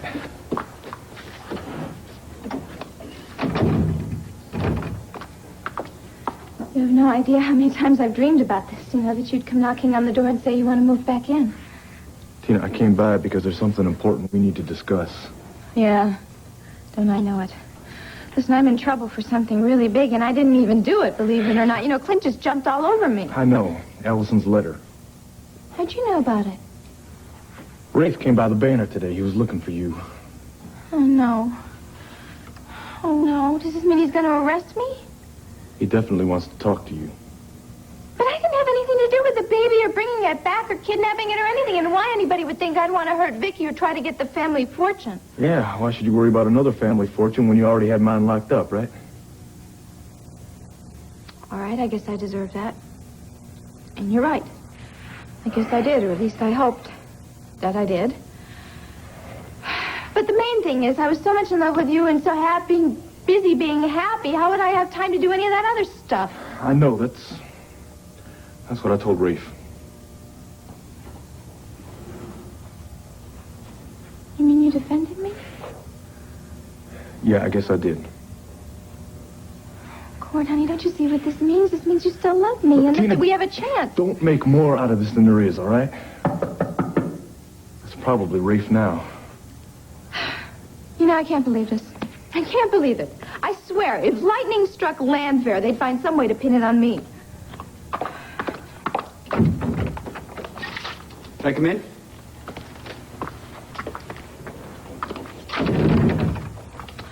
Well, Rafe, what's the matter? No guard dogs, no SWAT team? No, but I do have a search warrant for the premises. Sir, I understand completely. Yes, and my wife and I both appreciate it very much, more than I can say. Yes, sir. I understand, and we will be in touch tomorrow. Again, thank you very much, sir. Yes, sir. I don't believe it, but it's in the works. Thank God. And I am in his debt forever, which he pointed out. He is risking his neck and my neck. If Jamie screws this up, Judith... He won't. Well, he better not. If he does, I'm finished. I mean... Hi. Hi. Kate. How is he? He's in a lot of pain, but it's going to be okay. Well, what did you think? Well, he's sincere for the moment, and he's scared, and he's angry that we thought he had himself attacked, but I believe him. Now, how do you feel about getting him out on bail? Well, I think I want to find out for myself. I'm going to go and visit him, too. I want to know what to expect. How did you convince Tim, I put our marriage on the line. Mom! We've got to be strong for Jamie and help him become the adult he's trying to be. How are you today? About as well as can be expected of a man whose wife told him that she wanted a divorce last night. Yes, well, that's what I wanted to talk to you about. Well, have you changed your mind? I mean, did you finally realize that you've been acting irrationally? No, I don't think I was irrational at all, no. Oh, damn it, Vicky. That's why I've been leaving you alone. I was hoping that you would come to your senses. Look, I told you last night, and I will tell you again. I will do anything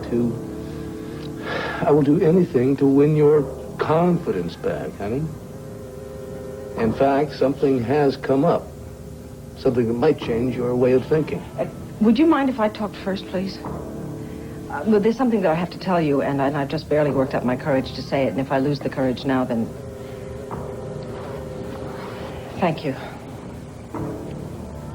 First of all, I'd like to say how incredibly well you mediate between the children. You really handle them well. Nothing to it. It happens all the time. You've seen it 100 times. Well, that's kind of the point. I haven't seen it 100 times. You see, Clint, there's a problem with me. It's not Nicky Smith, and it has nothing to do with Nicky Smith. But it's just as serious. Vicky, what is it? A search warrant? For what, Rafe? I presume you filled Tina in on the note Allison allegedly wrote? Oh, Clint told me all about it as he was trying to stuff my head into the fireplace. Now, what exactly is going on here? Here's a letter, Tina. You can read it while I look around. I presume you have no objections to that. Cord, could you please show the nice policeman around, open all the drawers and closet doors so he can search to his heart's content? Rafe, just what do you think you're going to find here, huh? Dirty diapers or a list of where to buy red wigs? You know, Rafe, you told me that you were going to question her first. Yeah, well, she wasn't home, so I took the time to get a search warrant. It would have happened anyway. What? She says here that I would have helped her dispose of the valise? I didn't even know Allison well enough to know she had a valise. Rafe, this is ridiculous. We've got to put an end to it. I mean, we really do. Now, I want you to get those doctors to get Allison out of her coma right away. Tina, just shut up, all right? Well, there's only one or two things that could have happened to her. Either Mitch talked to her, brainwashed Allison, and she did write it, or she didn't, and somebody else did, because I'm being set up just like Vicky is. Maybe, maybe not. What do you mean, maybe not? That's what had to happen. Look, I wasn't even in town then. I already told Rafe that we were in El Paso first, and then we went to Jamaica. Is this your coat? Of course it's my coat. It's in my closet, isn't it?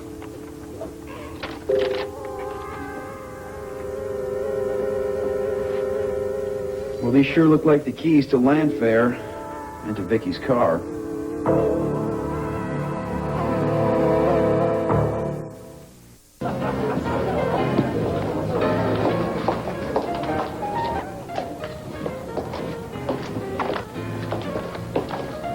Hi there. Oh, hello, Diane. You on guard? You figure, will you? Pretend like you don't know anything about Agrippina and what's going on here, even though you do. I'm sorry. I didn't mean to be indiscreet. Well, then don't be from now on. John, I really am sorry if I've made your life difficult for Dorian, but I care about her a lot, and I get worried about her sometimes. Maybe you and Dorian should figure out who was the mother and who was the daughter, then, huh? John. Well, Kate, hello. You're a welcome surprise. Do you know Diane? Hi, yeah, we've met. Hi. Was this a chance meeting, or were you looking for me? I was looking for you, John. You're not going to believe this, but it looks like Jamie's going to be out on bail tomorrow, and it's partly my doing. I don't know what those keys are for. I don't recognize them. I certainly don't even remember putting them in my coat pocket. Well, I recognize them, Tina. The two odd-shaped ones. Let's see, this one is for the special lock on the terrace door at Landfair, and this one's a duplicate for Vicky's car. How the hell can you tell the difference between those keys and 500,000 others? Well, the whole idea of someone waltzing in and out of the house became a big issue, remember? Yeah. So I took the house keys to a locksmith, and he said they're one of a kind. Now, as far as I know, you two don't drive a Mercedes. We can't afford one. Yeah, well, then how do you account for these keys? I don't know. I really don't. I remember giving them to Vicky when I moved out of Landfair. So how did they end up in your pocket? Your guess is as good as mine.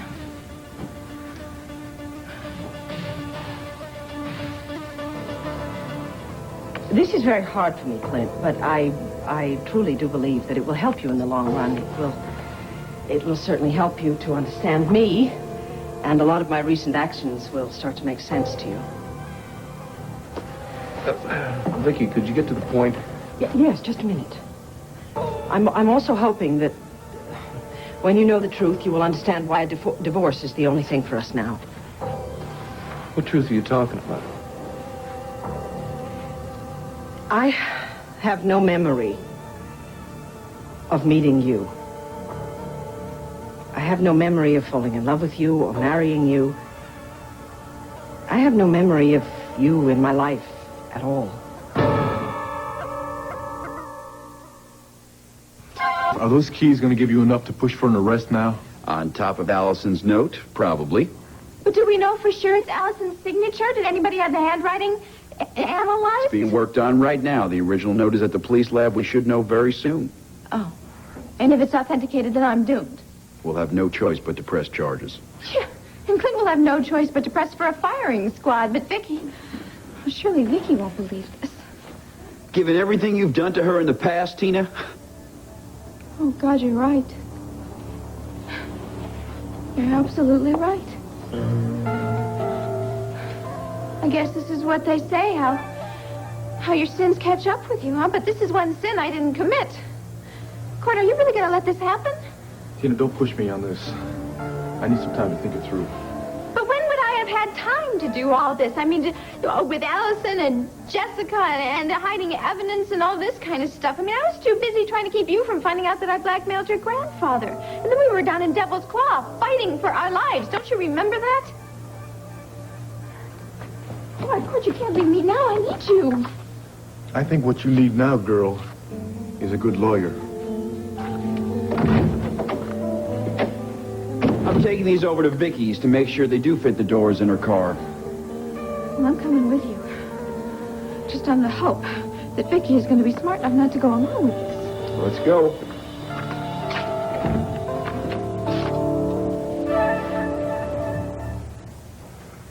What do you mean you have no memory? Just that, I have no memory. I have some form of amnesia, I guess. It all happened that night at the mountain cabin when Tom and I were up there when you came in and started yelling and started that vicious fight. Are you saying that's what caused the amnesia? Apparently, yes. You see, all I remember is the end of the fight. Tom was lying in a heap on the sofa, and you glared at me and stormed out of the room, and then I thought that Tom was Joe Riley, and I didn't know who you were at all. Joe Riley? Uh-huh. You thought Tom was Joe and you didn't recognize me at all? You didn't have any idea of what had provoked my jumping him in the first place? Well, now I do. Now I know. So what are you talking about, Vicky? I mean, how many years are you talking about that you have lost? About 8. As far as I was concerned up at the mountain cabin, it was 1978.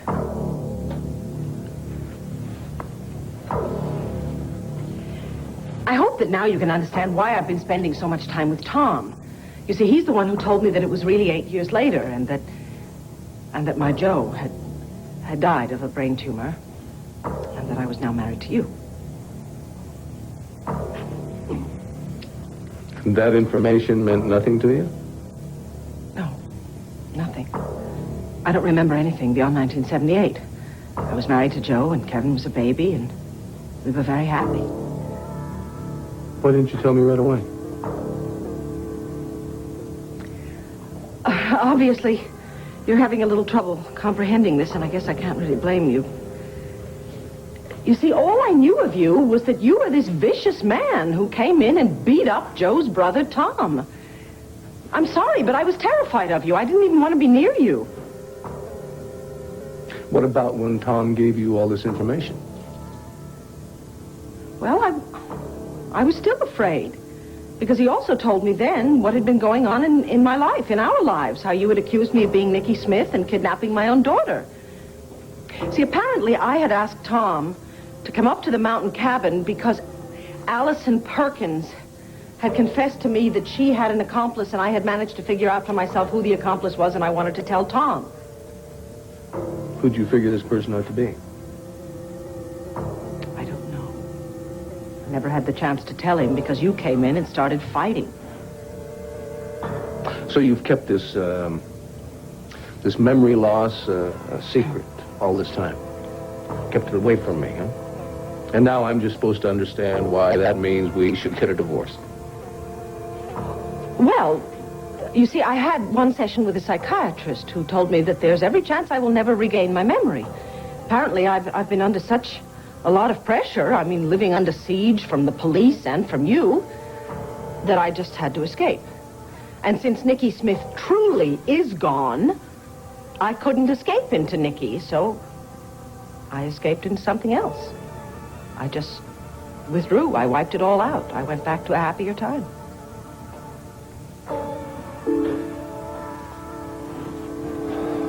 I know how shocked you must be by all this. You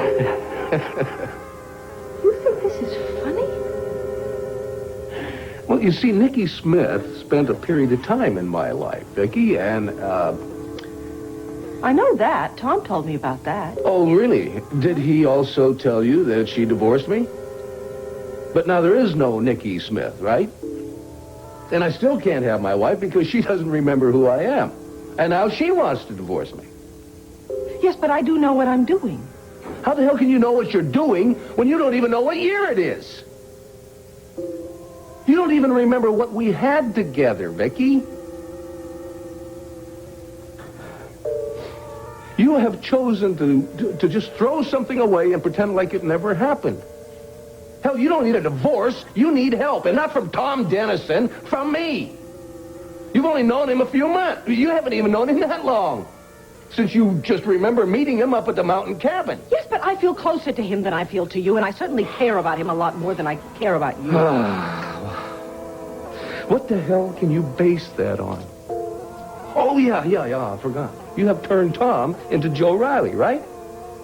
My God, you have not only recreated the past, you've resurrected a dead husband. Jamie's getting out? Yeah, probably tomorrow. Katie, what the hell's going on? Well, he received an anonymous death threat. Apparently the inmates think he's scum because he used cons to process the coke, and he's a rich kid and all that. Oh, he's going to be sprung just because of a threat? No. Oh, he was stabbed this afternoon. Is he all right? Yeah, it was just a flesh wound, but he's going to be okay. But, John, my mother was there when it happened. She had to pull the knife out of him. How is your mom? She's pretty shaken up, but she's scared to death for him. Okay, why the hell don't they just put him in solitary or transfer him to another facility? Why they talk about bail? Because that's what he's begging for, and that's what Mom convinced Dad to arrange. And she's just so frightened. He's been threatened and wounded. But how can he get bail after everything he's done? Well, most people couldn't, but given my father's connections. Kay, you said this was your fault earlier. Yeah, I went to prison to see him, and he convinced me that he would play it straight if he got out on bail. And you believed him? Yeah, I did. And I don't know, I mean, if I went back and told my dad that I didn't, he probably would have stopped the process of him getting out. And now I'm scared to death. What if I'm wrong, and my mother's wrong, and Dad's right? What if he arranged the whole thing from the letter to the stabbing? Well, he's certainly capable of it. Well, I mean, he seems clever enough to dream it up, don't you think? Charles thinks that Jamie's lying and your mother doesn't, huh? Just warning you. If you tell anyone, Diane, I mean anyone about this, I will come back and pretty little Diane will be one very dead girl. So before the stabbing, she was wavering a bit, but now she's just so frightened. She's afraid she's going to lose her baby. Diane. Huh? What's the matter? You look so terrified. Terrified? That's right, terrified. Yeah, you too look frightened. You don't have some personal relationship with Jamie, do you?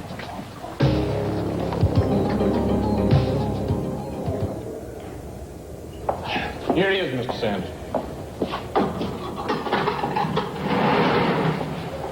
Dad.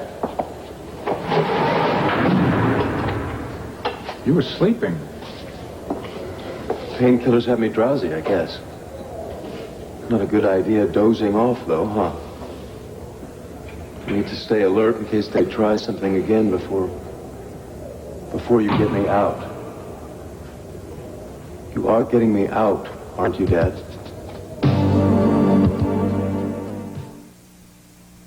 Presenting new Peter Pan. I went to the theater and who did I see? Dorian's and you seem pretty wired to me. Well, I was just thinking that, well, with him out on bail, he may come after Dorian, and, well, after all, if it wasn't for her, he might have never been caught. I don't think Jamie's going to be out seeking revenge. Don't worry, Diane. I hope he's going to be on his best behavior. I hope so, too. I think I better tell Dorian, though. I think the whole country will know soon enough. Well, I have other things to do. It was really nice running into you. I sure hope everything works out okay with your family. Thank you. And I'll see you later, John. Yeah, Diane, you can count on it.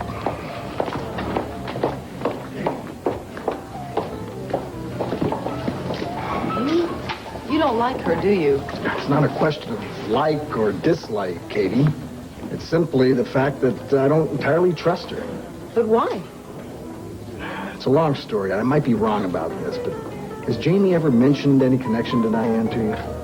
No, not that I can think of, but, we're not that close. All right, let's back up a minute. You said earlier that if Jamie was released, that he'd be on good behavior. Now, if that's true, what are you afraid of? I'm afraid that he's going to get out of prison, he's going to go back to living a normal life, and then decide that he doesn't want to go back to prison, so he'll skip his trial. Yeah, and he'll skip town and then skip the country, right? Yeah, exactly. That's my dilemma. Look, I don't want him killed in prison, but he's going to kill my parents emotionally. John, I'm so afraid he's going to destroy their marriage. They've done a hell of a reversal of roles on this, haven't they? Now your father is thinking the worst and your mother's thinking the best. My mother is not thinking, John. She's all heart, guts, and maternal instinct. I'm just telling you because I'm sure they're going to call you for your support. How about you, sweetie? Are you going to stick around? Oh, yeah. This is one family problem I can't ignore. Well, I tell you what, just having you around is going to do your folks a world of good. You truly are the best and only good thing to come out of their marriage. I just hope that Jamie can come up with some goodness of his own, John. How's your wound? Sore. Painkillers help some, but... Are you avoiding my question? Are you surprised that I'm concerned about how you would feel after being stabbed? No, I appreciate it. I thought you'd be more concerned with the fact that I might be killed in here. I'm even upset with myself for falling asleep. Jamie, there's a guard right there outside the door. Yeah, and I think maybe he'd like to see me kept alive, but what about the next one? Did Kate talk to you? Yes. And so, what? You don't believe her or Mom? Belief in you is difficult for me. And it's with great reluctance that I'm even here attempting to believe you now. I don't know what to say. I mean, I forced you into being bitter and cynical, then what can I say? Except I hope the facts can speak for themselves. They should. I've been threatened and wounded. I could have been killed. I wasn't, and so now I guess the outcome is in your hands, isn't it? No. No, son, the outcome is in your hands. It is finally time for you to live up to your name, your heritage, and your experience. I do hope that you have learned something through all of this. Or do you still believe that you can sneak and squirm your way out of the consequences? I told Kate, and I'll tell you, that as a criminal, I'm a loser. That's been proven. I've been caught at every corner. I realize now that I can't outsmart you or the authorities either. And you don't any longer believe you can shoot your way past us? Have you learned a little bit about violence? Perhaps that stabbing has taught you, Jamie, that it is cruel to inflict pain on other people. Yes, sir. And has it occurred to you that you may not be so fortunate one morning, you might not wake up because somebody who doesn't like you very much will put a bullet through your brain or a knife through your heart this time? Yes, I have. Dad, I promise that I will go to trial and I'll take whatever sentence is handed out to me. Even though there may be more threats after you're sentenced and sent away. I'm hoping I'll get a judge who will transfer me to another facility. One where the inmates won't care as much who I am. I thought I'd have a better chance that way. So, if I could get you out, you would, in fact, stay in town and not even try to run. If I ran away, I'd be caught again. I know that. Dad, listen to me. I am finished playing that game. It's all over. I was pretending I was a hardball player in the big leagues, but I'm just not.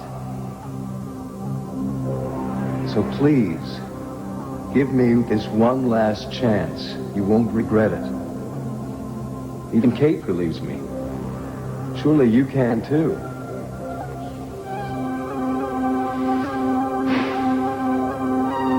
It's already in the works. You'll be out of here tomorrow.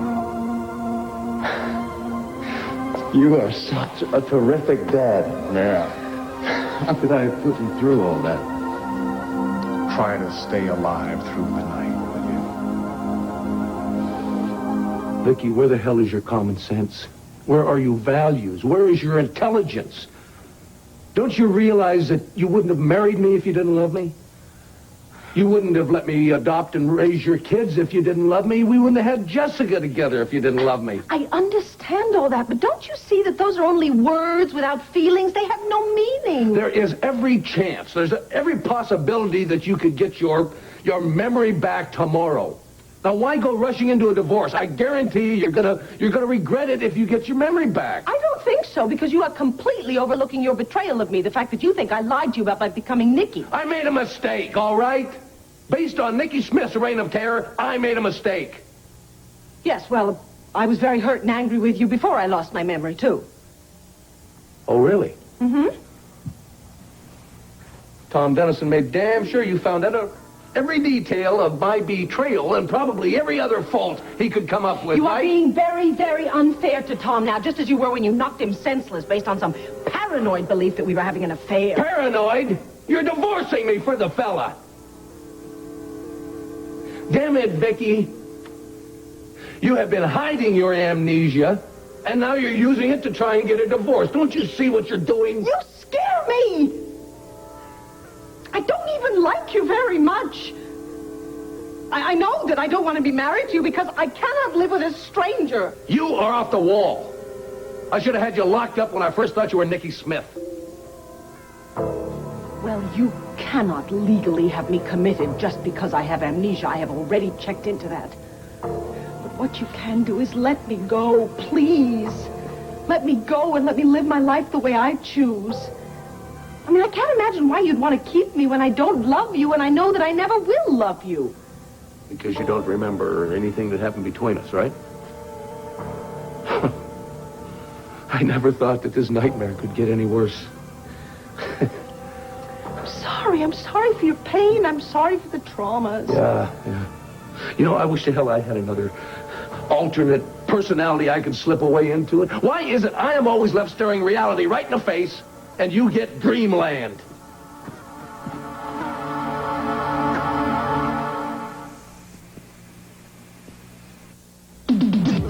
Isn't she ready yet? They're waiting. Pressure's on, getting higher. Difference is, you stay dry. Ban Roll-On makes the difference in the... Herb? Well, Diane, hello. Hi. Your secretary was gone. Yeah, I was just about to vacate the premises myself. Are you in a hurry? Because I really need to talk to you. Well, come on in, have a seat. Thanks. You look lovely. Oh, thanks. Dorian loaned it to me. Really? What can I do for you? Well, I don't know if you've heard yet, but Jamie Sanders is being released on bail until his trial. Politics, my dear, is practiced in the higher circles, yes. An order has come down. A judge will turn that order into fact tomorrow, despite the legal travesty involved. There's nothing you can do about it? Oh. You have a personal stake in this. Huh? You're afraid of Jamie Sanders. Oh, no. No, not for myself. For for Dorian. I mean, given the way Jamie operates, I can just see her coming after her for revenge. Diane, talk straight to me. I am. Look, when I heard, I thought maybe you could do something to stop it, to help protect No, Dorian. Jimmy isn't going after Dorian. He has enough crimes on his head already. About 100 years with good behavior. You're frightened for yourself. It's obvious. Diane, if you're afraid for your own life, I want to know about it. No. Oh, geez. I guess you just don't realize how much I've come to care about Dorian. And, Herb, she's like a mother to me now. And I don't know how Cassie would act, but... Well, I guess I just got such a big chill at the prospect of him being out on bail and everything and, going after Dorian. I guess I hit the panic button. And it's silly. I really doubt that Jamie would risk harming her, but I'm very sorry I don't have the power to keep him where he is because I'm afraid there's always the possibility that he will wind up hurting someone. Yeah. Well, I'm sorry if I wasted your time. But no, I'm glad you came to me. Well, I got a million things to do. Dorian's with her investment advisor, and anyway, take care. Yes, you too. If, needless to say, if Jamie does show his face around Dorian, you'll let me know. I will. Good night, Herb. Good night, sweetheart. Hi, Diane. Well, Mr. Buchanan. Oh, Herb, you on your way out? Apparently not. I don't know why I thought I could sneak out of here on time. Well, Herb, this is important. I need some advice. I need some legal advice. Well, Shingle's still out. What's up? Vicky has asked me for a divorce. Now, I could back up all the way to when the police force convinced me that Nicky Smith had stolen a baby, but obviously we were all wrong about that. The point is that Vicky thinks that I had betrayed her because I didn't believe her. Slow down. So I'm still on the first sentence. Vicky asked you for a divorce? Yeah. She's not Nicky? Well, she's damn sure not herself, or she would have asked me for it. But no, she's not Nicky Smith. Anyway, Herb, you got to tell me what to do. How the hell do I save this marriage? Good, this is terrible. Tell me about it, Ma. The worst part of all is I think I believe Tina this time. Why? What about all those lies she's given you? Some of it just doesn't ring true to me, all right? The timing is one thing. First we were in El Paso, and then we were in Jamaica, right?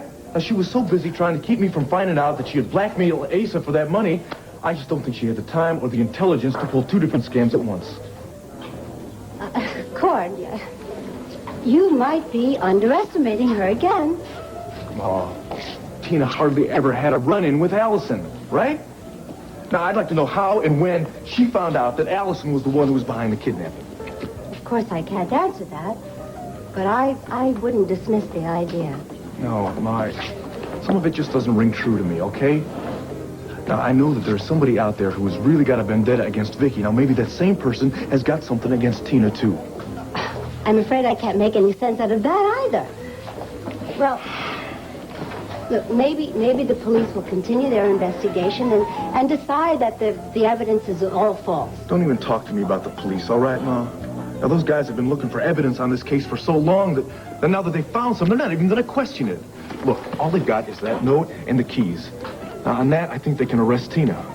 But I'm going to do a little investigating on my own here, Ma, because I swear to you, I'm going to find Allison's accomplice.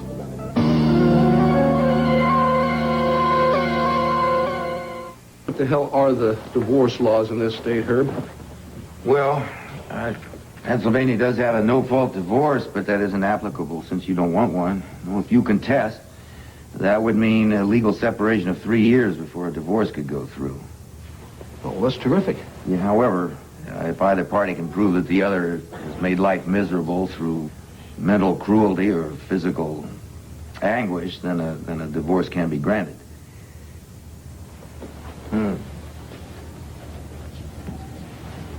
Vicky would use that. She'd point to my belief that Nicky had returned and stolen her own baby. And that I'd made her undergo hypnosis, even though she claimed that Nicky Smith no longer existed. But would that work, Herb? Because that's the only thing she has going for her in the mental cruelty department. Well, I mean, she might try to use it, but the police force believed it too, so maybe it wouldn't convince a judge. That's it? Yeah, I'm afraid so. Look, would you Mind explaining to me how it got to this point? I mean, I can understand Vicky being upset and angry because you didn't believe her, but is her pride so strong that she'd be willing to wipe out all those years you had together? Herb, you know, in a lot of ways, this hasn't sunk in on me yet. I mean, I just stormed out of the house and came over here. It was either that or go after Tom Dennison again. Tom Dennison? Yes, Tom Dennison. Although from what Vicky says, I can't really blame him. I mean, it's not his fault that he was born as Joe Riley's brother. Herb, see, I wanted to prevent this divorce because Vicky needs time to get her memory back. She's suffering from some kind of amnesia. And as far as she's concerned, we never met, we never fell in love, we never got married. Herb, she doesn't remember anything since 1978. I mean, that's why she wants me out of her life, so she can have Joe Riley back.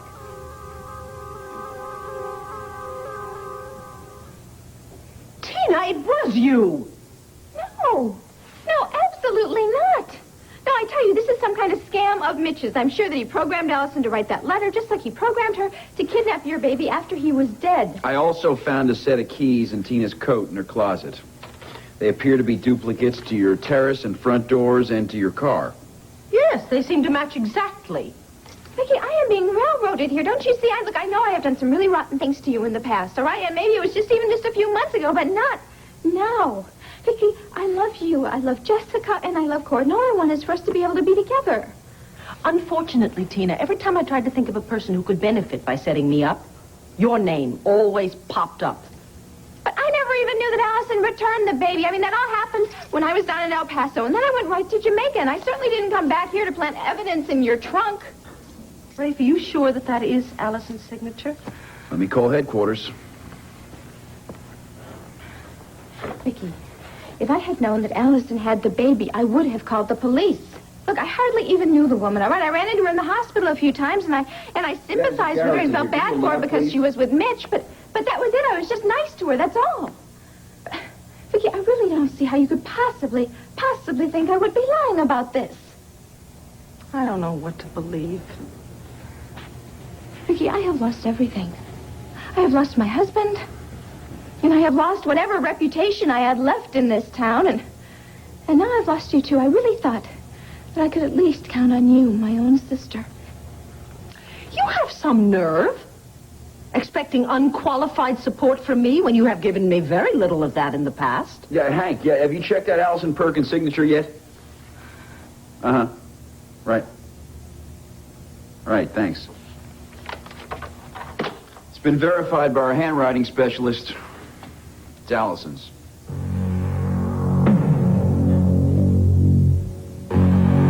Court, how can you find out more than the police? They've already investigated the idea of the accomplice even before the note was found, and they found nothing. I don't know, Ma. All I do know for sure is that I can't let Tina go to jail for something that she didn't do. Oh, dear God. You are still in love with Tina, aren't you? Next thing I know, you're going to be telling me that you'll take her back. No, Ma, I am never going to take her back. I can't live with a woman that I can't trust. But you're certainly taking her word over all the evidence. What evidence? Ma, whatever evidence they've got is flimsy and circumstantial at best. Maybe somebody planted all that stuff on her, you know? And I'm not even entirely convinced that Mitch Lawrence didn't plan this whole thing, just like he planned Jessica to be kidnapped in the first place. And I'm convinced that you're still being blinded by Tina's love. Well, she is still my wife. And if she's being unjustly accused here, I need to stand by her. I need to give her my protection, my support. The more we're talking here, the more I'm convinced of that. All right. In that case, I'll give you and Tina all the support that I can. I just wish that I had your belief that she isn't capable of hurting Vicky. Well, she's not. The problem is that there's somebody out there who is capable of it. And that's the person I need to find. Cord, I promised Mary Lynn that I would pick her up for dinner. Oh, well, that's fine, Ma. I need to go over to Lamfair myself. Oh, well, if you see Clint or Vicky, would you give them my love? Oh, yeah, I sure will. Come on, let me walk you out. Look, buddy, I know how to say no comment in 7 languages. Do you want to hear them all? Look at that. There's a friend of mine over there. I think you better go on. Looks like she could use some help. Kate Saunders, huh? She's a very pretty lady. All I'm asking for is a simple yes or no. Are the rumors true? Is your father getting your brother out of jail because his life is in danger? No comment, and if you don't shut yourself up, I'm going to do it for you, buddy. I love our modern advances. Remember those antiperspirants we used to use that went on wet, sticky? Then came Real, the advanced antiperspirant system. The top is soft. The antiperspirant is smooth, yet totally dry. Not a drop of water. You smooth it on. The perfect solution. The real solution that feels out of this world. The future is real. The advanced antiperspirant system you smooth on. Real antiperspirant. Bye, then. Oh, cereal. Those crunchy nuts and good things in the middle have got people talking. Oh. There's something in the middle of O's cereal that makes people say. Oh. Ow. There's something in the middle of O's cereal that makes people say. Oh. O's are loaded full of crunchy nuts. And good things that show. Whoa. There's something in the middle of O's cereal that makes people say. O's Crunchy Nut or Honey Graham from Quaker.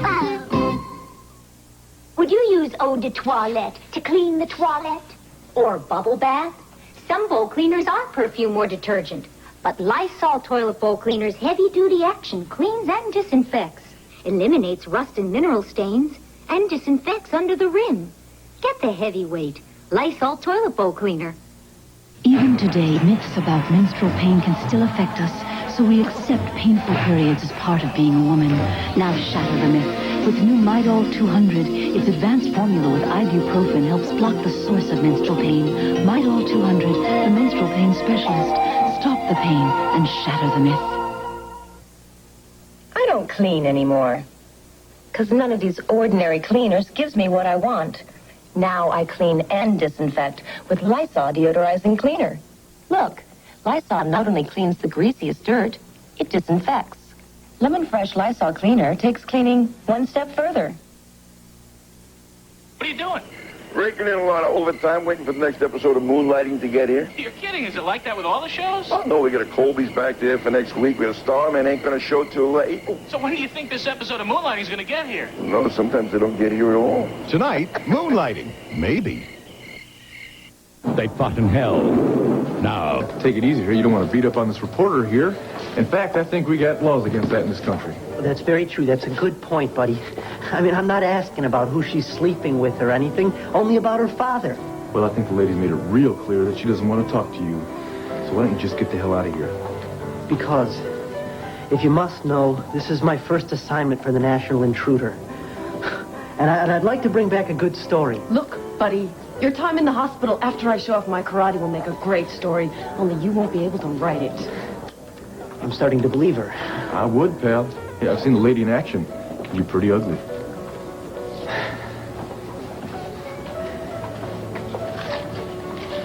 Wait a second.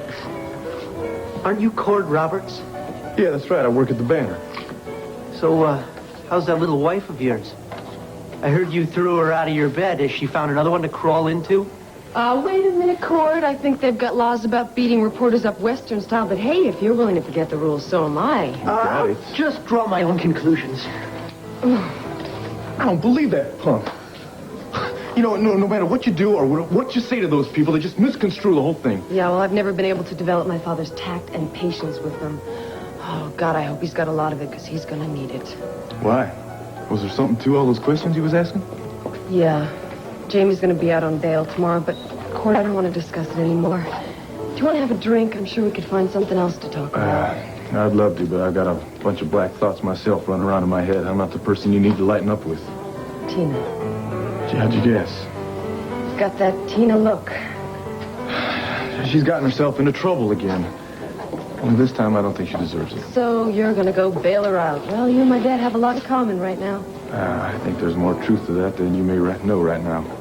Look, take a rain check on the drink. Anytime, partner. Take it easy. So that's it? It's the gas chamber now? Tina, who else would do the setting up? A Vicky? Of you? You gotta give me something to go on. I don't want to arrest you if you're innocent. Rafe, I have no idea. I know as little as Vicky did. All I know is it wasn't me. Rafe, look, Jessica's home, and Allison's in a coma, and I have a lot of other problems to worry about. If I don't press charges, can we drop this? You mean you believe me? I don't know if I believe you, but I don't have the energy to go through this right now. Vicky, that's not good enough. For me either. This investigation has to continue. But I have to talk to the DA's office before I can book her on suspicion. It does seem very illogical to me, though, that she could finagle a scheme like that while she was chasing around the country, trying to stop Cordero from finding out that she had blackmailed Asa Buchanan. Exactly. I'm just not smart enough for that many scams. Yeah, well, at any rate, you do have to give an official statement. Oh, no. Do you think the press is going to find out? All right, so breakdowns come in all sorts of forms, don't they? And all right, it was too much for her. I mean, the kidnapping, being accused of being Nikki Smith, and the harassment. So she put it out of her mind.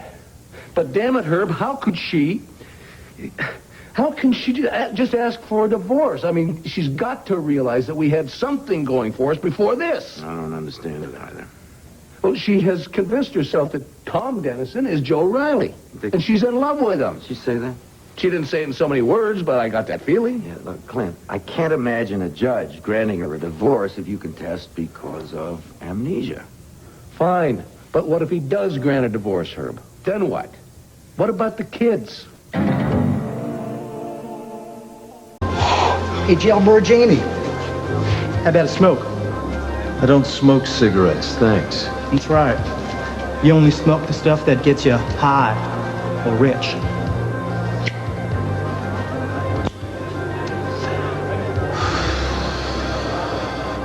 I'm giving these up, slowly but surely. I'm starting to believe what they say about your health.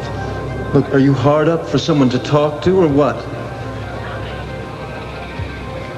See, the thing is, though, it's not as dangerous as hiring a guard to stab you in the back in the dark. I don't know what you're talking about. Sure you do. The whole cell block does. Did it work? Are your important parents going to spring their poor little boy because he's in danger? Look, why don't you just shove off? No problem.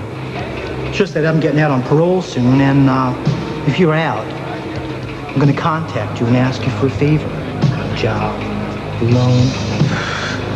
My name is Squeak Sheldon. Remember it.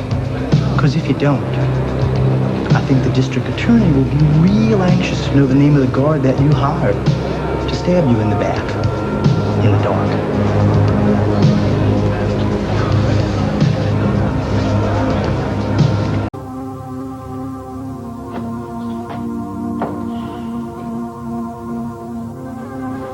Dad, you're back. Yeah, have been for some time.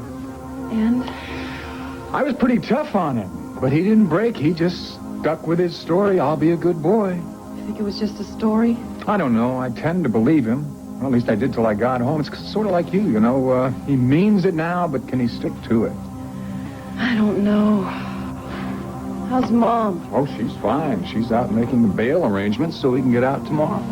It's too bad none of us feel like giving him a welcome home party. You will be here, won't you? Yeah, I'm not going to skip town to avoid the situation, if that's what you mean. Good. We appreciate that. Dad, I owe it to you, Mom, Jamie. You will help us look out after him? Well, I'm not going to sign on as guard or babysitter. No, I didn't mean that. I mean if he needs a friend, somebody to talk to, go to a movie with. What I'm asking is just be friendly, I guess. Look, if he lives up to his part of the bargain, I can handle it. But, Dad, if he starts going back to his old ways, I can also handle dragging him back to jail. Yeah, I'll just bet you could. Just hope we haven't made a mistake. But what if they decide to arrest me after the interrogation? You can post bail and leave. We have no desire to throw you behind bars. Well, how much is bail going to be? And who on earth is going to put that up for me, huh? Post bail and leave. We have no desire to throw you behind bars. Well, how much is bail going to be? And who on earth is going to put that up for me, huh? Oh, Vicky. Vicky, would you please, even though I know Clint will say... Oh, yeah. Clint thinks I'm guilty. He won't let you do that. But I just remembered something. He said that I had destroyed your marriage. He made it sound like you were going to have a divorce or something. Well, all right, if you must know, yes, I've asked him for a divorce, but I don't really think that this is the appropriate time to talk about that. Vicky, I'm sorry. Look, you're going to have to explain this to me later. Right now, Tina and I have business to attend to. Let's go. Vicky, please. Please, won't you give me the bail money, even if Clint says no? Cord, please, Rafe is going to take me, even though Vicky says that she's not going to press charges. Rafe, if you arrest her, you're going to have to arrest me, too. For what? For being an accomplice to an accomplice. I don't know, whatever you guys call it. Thing is, I could have planted those keys on her myself. I had access to them. I don't believe this. Hey, I don't want her going through this humiliation on the basis of your flimsy evidence. Can I have a private word with you out in the foyer? Fine.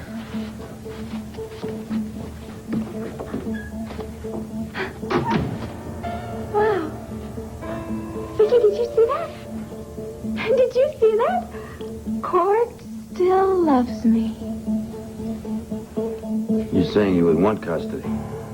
Of course I'd want custody, Herb. Are you kidding? You think I'm going to leave those kids with a woman who doesn't know what year it is, let alone who their father is? Very often a mother is granted custody, especially when an infant is involved. But in this case, Herb, I knew something strange was going on when Joey had an asthma attack right in front of her, and she didn't remember where in the hell the inhaler was. Now, the kid was fighting for air, and she didn't know where in the hell the inhaler was. Did you tell me that she doesn't even remember having Joey or Jessica? That's right. Now, isn't that a point or two for my side? Clint, I'm just sick about this, and the more we talk about it, You're sick. My gut feels like I've swallowed ground glass. Anyway, like I said, I want to prevent this divorce. Now, I came over here to try and get some kind of understanding. What's the options? What's the procedures? Look, is she seeing a psychiatrist? Geez, she went once. But nothing she said today made me think that she even wants her memory back. I mean, that'd mean she'd have to give up Tom or Joe or whoever the hell she thinks he is now. Has she expressed her desire to have the children? Oh, yeah. She wants the kids, all right. But, Herb, I'll be damned if I'm going to let those kids be raised by a woman who hardly remembers them or let Tom Dennison play father. Clint, I'm afraid if you can't work this out, you and Vicky are in for one hell of a custody fight. The works, all right? Yeah, well, listen. Right, thanks, Briggs. Okay, Cord, get yourself over to the Sanders mansion, will you? What? What's up? Well, the homecoming of the great and almost late Jamie Sanders, huh? What else? The judge let Jamie out for fear for his own personal safety. I think the banner ought to be satisfied with that. All right, what is it with you, Cord? You know a good story when you hear it, huh? He was in no danger to anybody. His mother and father pulled some strings. He's out walking on the street, so go over there, will you, please, and get me a nice, sensitive, delicate photograph of the family in that homecoming. Yeah, well, if you want that family portrait so bad, you better go get it yourself. You refusing an assignment? This family has been through hell these last few weeks. Now, I'm not going to take part in making it worse on them.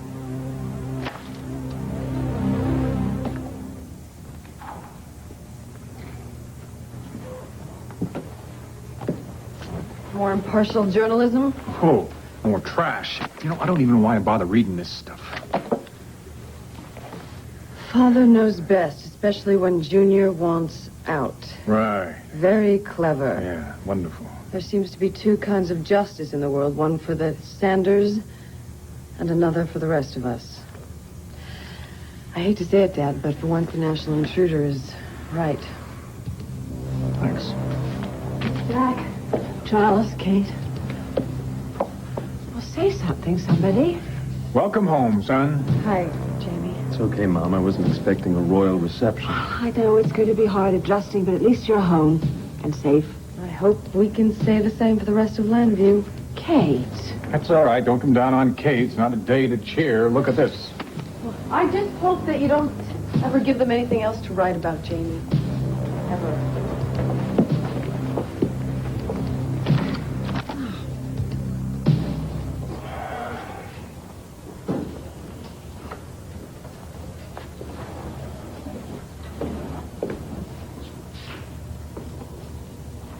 Karen said you wanted to see me. Yes, I didn't sleep a wink last night. How about you? You know, if this is about the divorce, I don't really think we should talk without a third party present. Oh, no, we'll have plenty of time for third-party discussions, Vicky. Right now, I think I should tell you that, I went to see Herb Callison yesterday. Oh, you did? Mm-hmm. Yes, I did. You see, he's allowed to handle outside cases as long as there's no conflict of interest, and he agreed to represent me. Well, that's wonderful. I'm sure that he and Judith can resolve everything between us without any rancor. Yeah. Anyway, there's something I think I should tell you. Well, I know it's going to be painful, but look, once the papers are signed, we can get on with our lives, our separate lives. No, you see, you don't quite understand. I didn't ask Herb to help me with the divorce. I asked him to help me prevent it.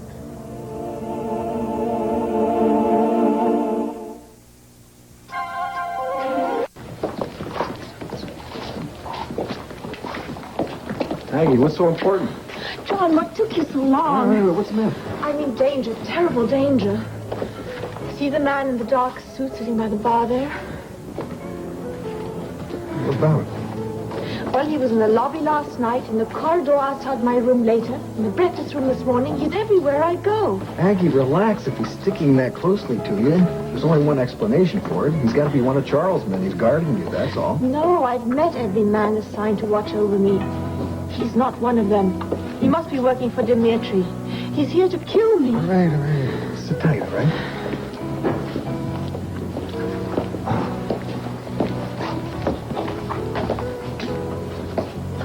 Hey, how you doing? I'll have whatever this gentleman's having. You got it.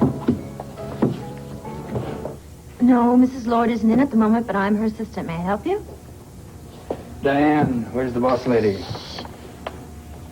Well, I'm sorry that you feel that way, but Mrs. Lord believes that a frank discussion in sex therapy benefits everyone. As a matter of fact, she's holding a roundtable discussion next week, and...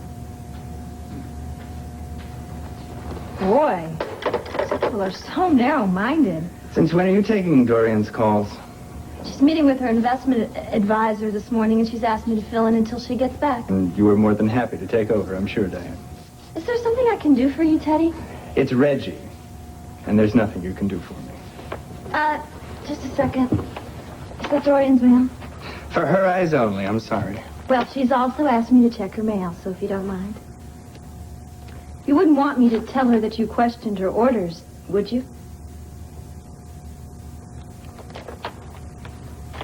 Thanks. You're a credit to gophers everywhere. A pleasure working with you as always. Boy, people are so touchy today.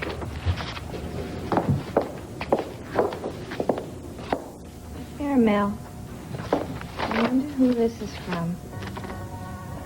Cassie.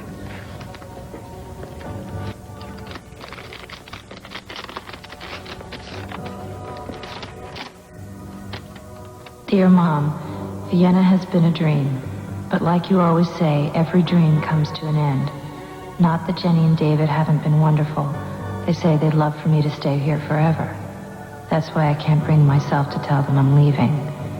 I'm sure if you sent me a letter telling me how much you missed me, David and Jenny would understand I'd have to come home. Would you, Mom? Thanks. I'll wait for your letter before I break the news. All my love, Cassie.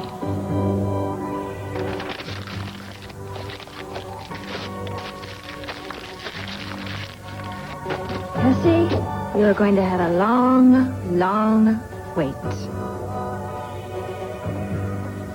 You can't be serious. Why can't I? Don't I look serious? But that doesn't make any sense. Why fight it? It's inevitable. Divorce is never inevitable. It takes a pair of people to make a divorce happen, Vicky, just like it does for a marriage. And this half of the pair is not ready to call it quits.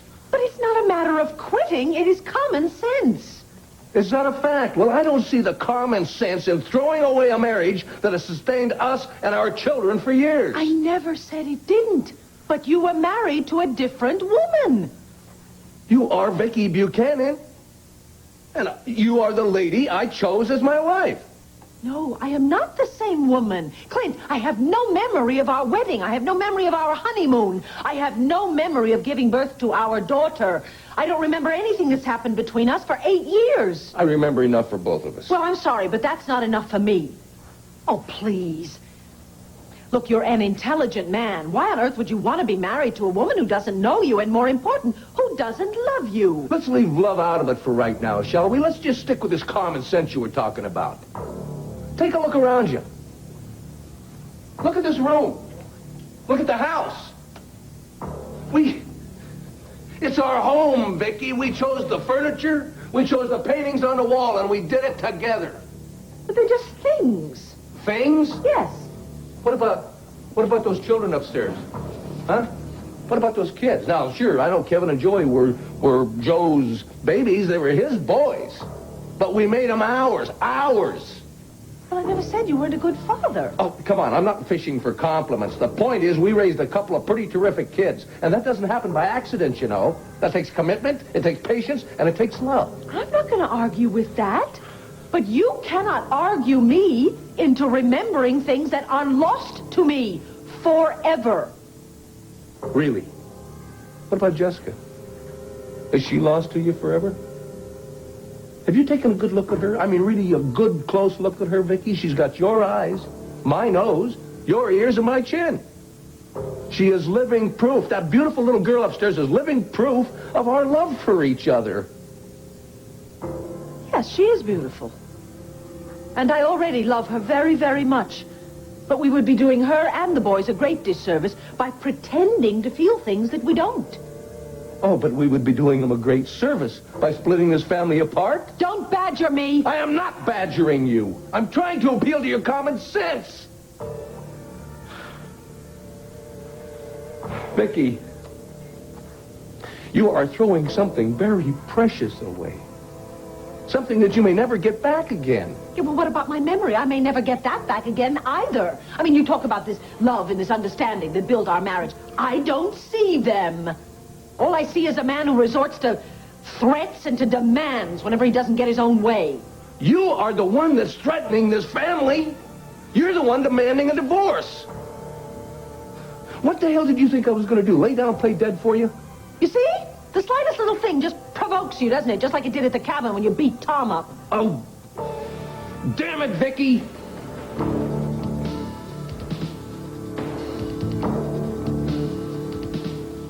Wait a minute. Wait a minute. It's all getting very clear to me now. You're doing this for Tom, aren't you?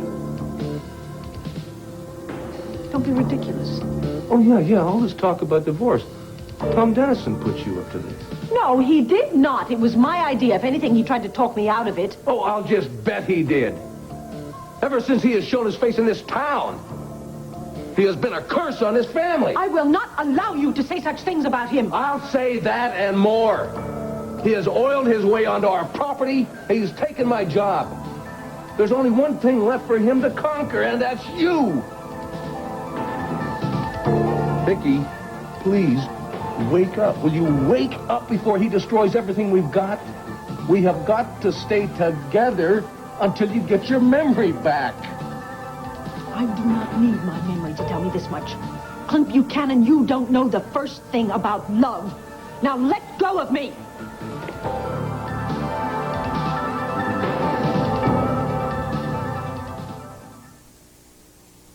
If you think the two best-selling spray cleaners are alike, then you're in for... It's not like you, Cord, to refuse an assignment. Yeah? Well, it's also not like me to rub salt in somebody else's wound. Now, if you feel you need to fire me or whatever for something like this, fine. But I'm not taking the assignment. Kate Sanders, right? I know she saved your life down there in the Devil's Claw, and I can understand how you feel you owe her for that. You really don't understand any of this, do you? Cord, we can't allow our personal feelings in our profession to interfere with a good story.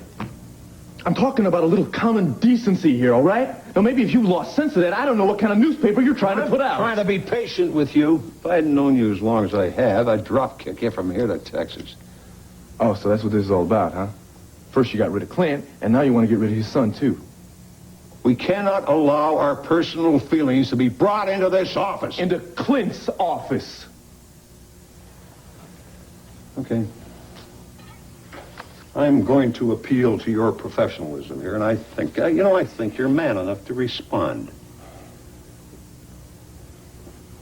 All right. I was out of line. I'm sorry. Yeah, it's okay. I'd feel the same way if I was in your position. I want to tell you something, Cord. I haven't moved into this office. This is Clint's office as far as I'm concerned. I still do my work down in the city room. All I am trying to do is the best I can to help Nicky, that's all. I know that. I'm not trying to make excuses here. I just got a lot of things going on in my head right now. Gina, right? Yeah. I'm sure you've heard that she's being accused of setting up Vicky to look like Nicky Smith. Yeah. Mm-hmm. That's the reason I don't want to go over to Sanders right now and flashing my camera off in their face. It's like it's so easy for everybody in this town to point an accusing finger at somebody just because they don't have enough facts. Sometimes it's easier than others, isn't it? Oh, what does that mean? That means that you think Tina's guilty, right?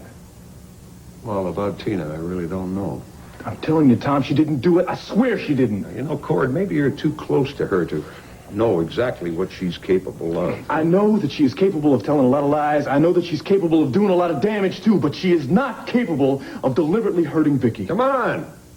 She already has, Cord. I'm glad the truth is finally out. At least Vicky's in the clear now. But it's not the truth. The evidence says different, according to the police. The police can be wrong. Can't we all?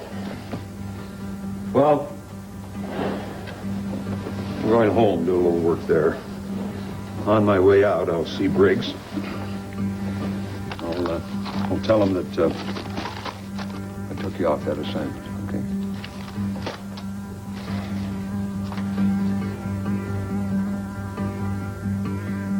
So you're here for a convention, huh? Yep. Peanuts. Peanuts? Well, it's big business down south, isn't it? Mm-hmm. Almost as big as football. And a Ramblin' Rex from Georgia Tech. Now, there's a team I love. What a great name. They got another nickname, though, and I can't think of what the hell is it. The Yellow Jackets. Well, you're right. Never forget the great team they had under Bear Bryant. No, you're thinking of Bobby Dodd. The Bear was Alabama. I don't know where my head is this morning. Listen, it's been fun talking to you. I just see the little lady's giving me a nod. You all know about that down south, don't you?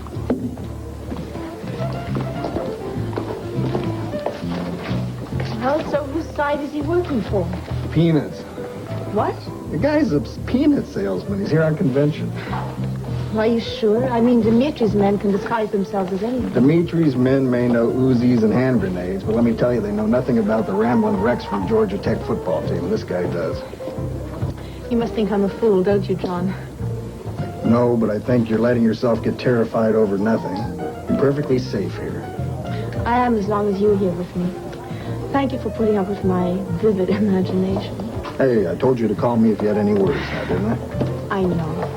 But really, I must learn to restrain myself. After all, you've got better things to do with your life than watch over me. Go on. Well, we can't keep Dorian waiting, can we? Hey, you're putting up an awfully brave front, but you're still scared, aren't you? Well, as you said, I'm perfectly safe. This time. But maybe next time the guy won't be a salesman, and that's what worries you, huh? Well, we can't go around checking out every guest in the inn. Why not? I'll tell you what, if it makes you sleep any better, I don't mind checking out every one of them. John, you're really incredibly kind. But don't you know, that's not what's going to make me sleep better. You know, I think I better stick to my first suggestion and go over the reservation list. Well, what about lunch? Well, hell, I'm already an hour late. I'll call Dorian and cancel. She'll understand.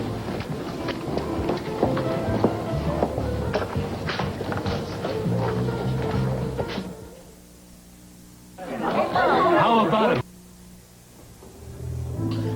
Yes, I know you were cutting short an important meeting to have lunch with me, Dorian, but something's come up that's even more important.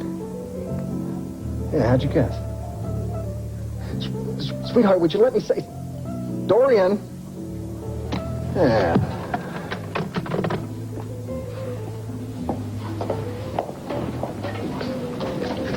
Why did I get the feeling that she didn't understand? She just hates being stood up, that's all. She'll get over it. That's not the only thing she hates, is it, John? Aggie, please, I'd rather not talk about Dorian if you don't mind. It's just the last thing I want to do is to get between you and the love of your life. I said let's drop it, all right? Now, by tonight, she'll have forgotten all about lunch. Will she have forgotten about you and me?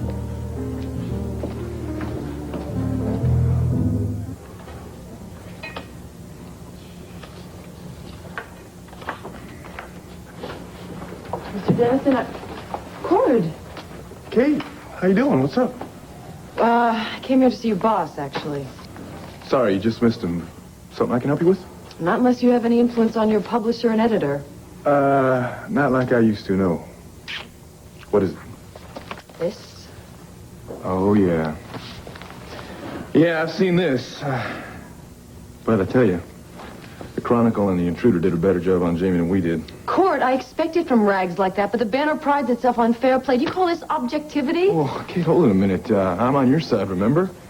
It's just that I really don't set up editorial policy. I'm sorry. I don't mean to blame you. I just want some coverage on Jamie's release. That's fair. Yeah, well, if it makes any difference, I talked to Tom about it and I made my pitch.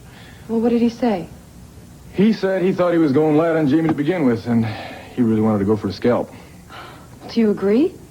Come on, Kate, he's your brother. You tell me. You know him better than I do. Think he's on the level this time? I honestly don't know. He's scared, and I hope that's enough to keep him on the straight and narrow. How about your parents?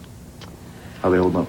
Oh, sometimes they blame Jamie, sometimes themselves, sometimes each other. Or there's enough guilt in that house to keep the candles burning all winter. Let's talk about something else. Still kind of hard to talk about your family, huh? Oh, you're a fine one to talk about family. Do you, patch things up with Tina? No, in fact, I think things are getting worse. See, some of Tina's problems now involve the law. What? What did she do? Nothing. Or maybe I'm the only one who believes she did nothing. So I guess in that respect, things are back to normal. Cord, whatever it is, please don't let her use you again. No, Kate, no, she's not going to use me. In fact, I think somebody's using her. See, the police came up with this note, supposedly from Allison Perkins, right? Claiming that Tina is Allison's accomplice. Tina was involved in the kidnapping of... Yeah, according to the note, that's what it says. But I don't think so. I don't think she had anything to do with this Nikki Smith stuff. Well, is the note the only piece of evidence? I wish it were. See, the police also have the set of keys to Landfair and to Vicky's car. They picked it up at Tina's house in one of her coats. See, I don't believe it. And you think I'm a fool for believing it, don't you? Cord, you know her a lot better than I do, and if you think she's innocent, who am I to say otherwise? Thanks. I just wish the police were as optimistic about my opinion as you were. Well, what does Tina think? Does she know how you feel? She's got so many people going against her right now. She must feel all alone in the world. Cord, are you going to go back to her? I know that she needs a lot of support, and it would be understandable. No way, Kate. I'm never going back to her. Excuse me. Yeah, Cord Roberts. Cord, I'm glad I got a hold of you. Thanks, Clint. What's up? I need to talk to you, son. Think you can spare me the time? Yeah, no problem. What is it? I'd rather not discuss it on the phone. Could you drop by Landfair? Yeah, that's fine. I'll see you in a little bit, okay? Bye. What's up? That's Clint. He really sounds upset about something. I'm sorry. I'm going to have to cut this short, okay? Don't apologize. Your father needs you. Come on, I'll walk you to your car. Great, thanks. Mrs. Jane Owen? I'd almost forgotten what real food tastes like. We're going to have to fatten you up, aren't we, Charles? Well, home cooking's supposed to do that. Here's hoping it works. Dad, I'm the first to admit that it's going to take more than a home-cooked lunch to make me part of this family again. Jamie, we're not going to dwell on your difficulties. We'll deal with them and share them together as the time comes. I know, Dad. It's asking a lot for you to have any faith in me. Your father has faith in you. We all do. It's just the rest of the world we have to convince, son. We'll just have to learn to live with that part of it. Get rid of this. Wait, Dad, let me have a look. Damn it, this just isn't fair. I mean, can't they see that you weren't trying to pull strings? You were just trying to save your own son's life? Where are you going? Well, I can't just sit here and let them smear you. I've got to do something about it. Well, what are you going to do? Where are you going to go? You're welcome to come along if you still don't trust me to be alone. Well, we got to trust you sometime, son. I guess we can start now. Here's your keys. Thanks, Dad. I won't be long. Well, you can't say I'm not trying. Excuse me, ma'am. Mrs. Buchanan is here to see you. Thank you. I'm terribly sorry for intruding, Charles, Judith, especially today, but it's very important. Well, that's all right, Vicky. I told you I'd always be here for you. Thank you. I have a feeling this is going to be between client and attorney, so please excuse me. What? Why don't you sit down? I'll get some tea for us. No, thank you. Look, I need you to represent me, Judith. Vicky, the charges against you were dropped. Yes, well, I'm not talking about that. You see, I've asked Clint for a divorce, and he's refused. Oh, I'm sorry. But the thing is, he told me he's going to fight me tooth and nail, and I'm not going to let him get away with that. Oh, let's just not start discussing legal actions. Tell me how you got to this decision. I have to know everything. Yes, okay, I understand, and I will. But promise me you'll help me, Judith, please. I cannot be married to that man for one more minute. Dry, skimpy diet breads, your history.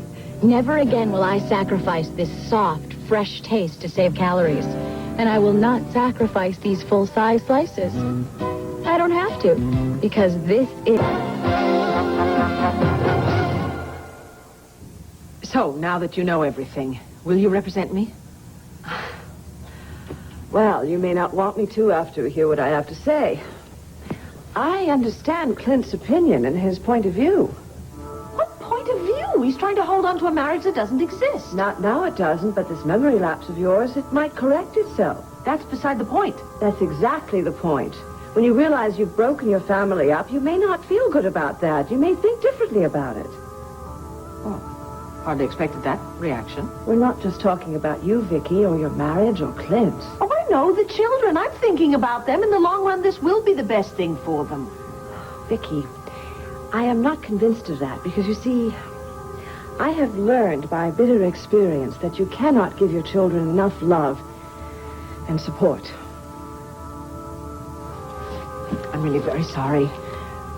You're very bound up in your family's problems now. I shouldn't have intruded. I'm sorry. Look, it's true. My family does have a lot of problems, but it's helping me understand yours. And as a friend and an attorney, I really think you should try and make the marriage work. If you've managed to hold your family together, then you're to be congratulated. But unfortunately, mine is beyond repair. You haven't given it a chance, Vicky. Well, thank you for your advice. If you don't want to handle the case, I'll find a lawyer who Wait will a minute. Wait a minute. Are you sure that you don't have an alternative? None. All right. I don't want someone else handling your interests, so why don't we meet tomorrow and see what we can do about it? Oh, Judith, thank you. Now I can rest easy knowing that you're with me.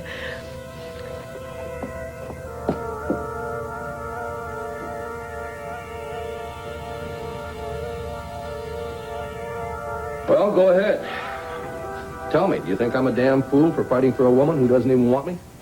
Hell, Clint, am I a fool for defending a woman I don't even want? Well, now, that's easy. Yeah, you are. Oh, wait, just hold it a minute there. No, wait a minute, Cord. I can't believe that you still think Tina is innocent. If it wasn't for her, I wouldn't be facing a divorce. Yo, I can't believe that you're blaming Tina for what's going on with Vicky and her amnesia. If it wasn't for Tina, it all started with this Nikki Smith business. I don't want you talking like that, all right, Clint? Now, whatever evidence the police have on Tina... Will you listen to us? How can two grown men let two women get under our skin like this? I think it's called love and marriage.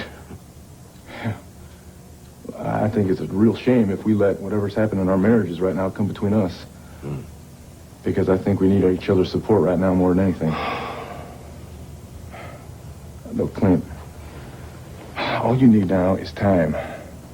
Time to hold off this divorce until Vicky gets her memory back. Cord, time isn't the only enemy here. There's also Tom Dennison. And he may have already won the battle.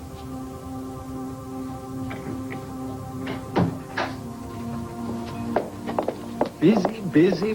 Jamie! It's nice to see you, too. Get out of here. I'm going to call security. You don't have to call for help. Haven't you read the papers? I'm out on bail. Free and clear. I can come and go as I please. Well, aren't you going to tell me how happy you are to see me? What do you want? Not a thing, but I would like to see your boss. Dorian? What about? She is the voice of Landview, isn't she? I'm hoping she'll let me set the record straight. And how do you plan to do that? By appearing on her telecast today as her very special guest. I want the world to know the truth about Jamie Sanders.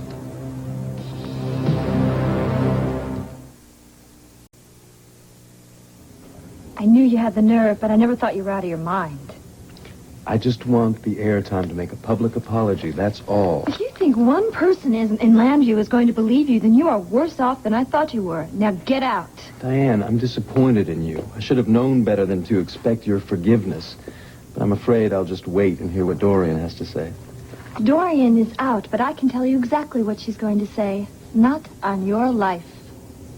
Well, that might be her first response, but if you speak on my behalf, I'm sure... Forget it, Jamie. Listen, Diane, I can make something out of my life just like you. I mean, you might say that our fates are bound together, just like the night of the accident. I don't want to talk about that. Listen, I'm not going to tell anybody you were driving the car that night Allison Perkins was hit. You stomped the accelerator. Well, nobody has to know the details, as long as you didn't tell anyone. Well, I wish I could. I can still see her there in the headlights. I know, it was a terrible accident. I wish I could turn back time and change history. But neither you or I can do that. I pray every night that she'll come out of her coma and live. Well, take care, Diane.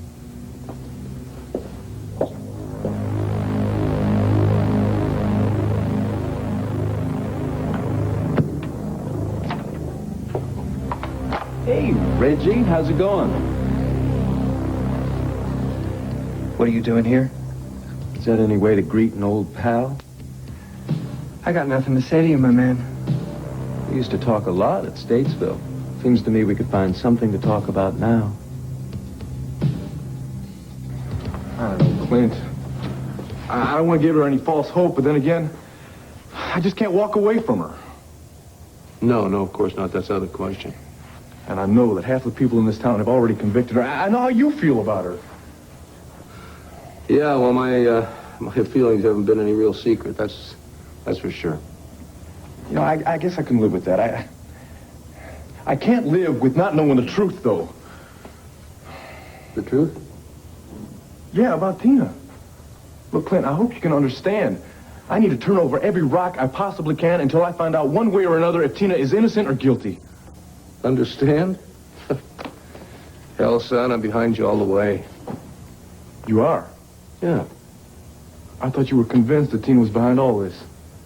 It doesn't really matter what I think, Cord. You're Tina's husband. And it's your trust and your faith that really counts. Oh, man, am I dense here or what? This whole time I thought you were talking about Tina. Clint, I'm sorry. Don't be. Hell, I envy you. No, you know, maybe if I had been as trusting of Vicky as you are of Tina, I wouldn't be facing a divorce. You know what we're doing? We're just sitting around here feeling sorry for ourselves when there's work to be done. The only real solid thing that the police got going for them is the fact that maybe Tina took the valise and put it in Vicky's trunk, right? And when was the last time the police took a look at the car? Cord, the police went over that car with a fine-tooth comb. Yeah, but they're still human, right? So maybe Landview's finest missed something. Let's go take a look. What do you say? Let's go out in the garage. So what could I do? I mean, I had to tell everything. Everything. Yes, I told her about the memory loss. I told her I asked Clint for a divorce. See, what did she suggest you do? Well, that's not really important. The point is she agreed to represent me. She suggested you don't divorce Clint, right? Well, yes, I mean, all right. At first she did that, but then when she realized how desperate I was and when she realized that it really is in the best interest of everyone concerned, she came around. What else could she do? You'd already made your mind up. Tom, I thought you wanted me to go ahead with this. Vicky, I want you to be careful, that's all. You're on very shaky legal ground here. What, you mean because of my amnesia? No, I told you. I explained all that to Judith. Mm-hmm. Did she think you were in any trouble from the legal standpoint? We didn't discuss it in legal terms. We discussed it as two women who really understand each other. I see. You know, I think most people would agree with my decision if given a chance. You gave Clint a chance. Look what's happened. Well, please, that only goes to show what an absolutely selfish, insensitive boor that man is. He has one view of the world, and if I don't conform, too bad, right? I don't want this fight. He does.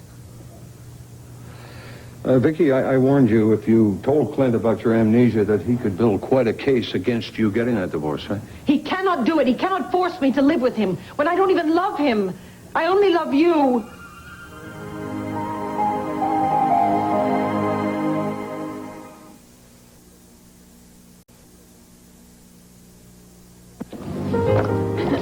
It was so outrageous, so unbelievable. What do you want, reality? No, an American movie was a welcome change of pace. And thank you for taking me. Oh, you're welcome. Just was hoping that I could get you to forget your troubles for a while, so I'm glad I succeeded. Royally.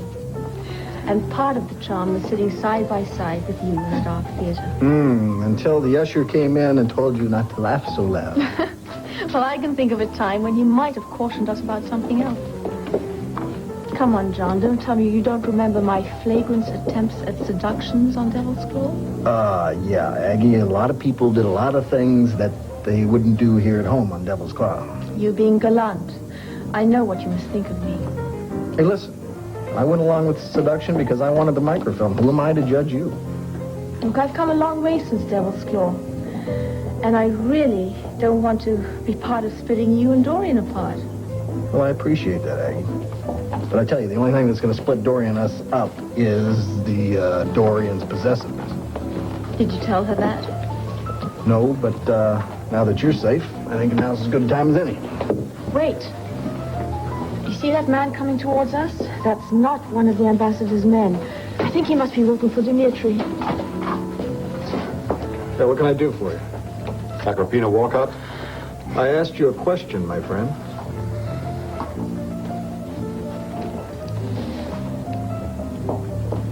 District Attorney's office. Still want to play tough guy? I don't understand. What does the district attorney want with me? Just want to ask you some questions, man. If you'll come with me? Do I have to go, John? Yeah, I'm afraid so, Aggie. Don't worry, I know who's behind this, and I'm going to get the spots right now.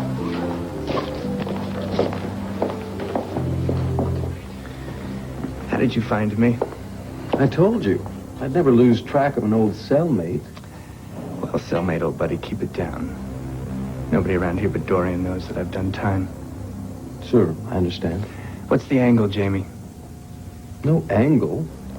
I heard that you'd given up the easy money for the 9 to 5. I was very impressed. Takes a lot of guts to walk away from the trade, especially with your skills and talents. I am trying to forget my old trade. Time comes when a man chooses he wants to go either down the tubes or straight. I couldn't have said it better myself. The time is for me, too. You. Going straight. Yes, I'm using you as my role model. If you can do it, so can I. My one regret is that it took me so long to come to my senses. Keep up the good work. I'll be seeing you around.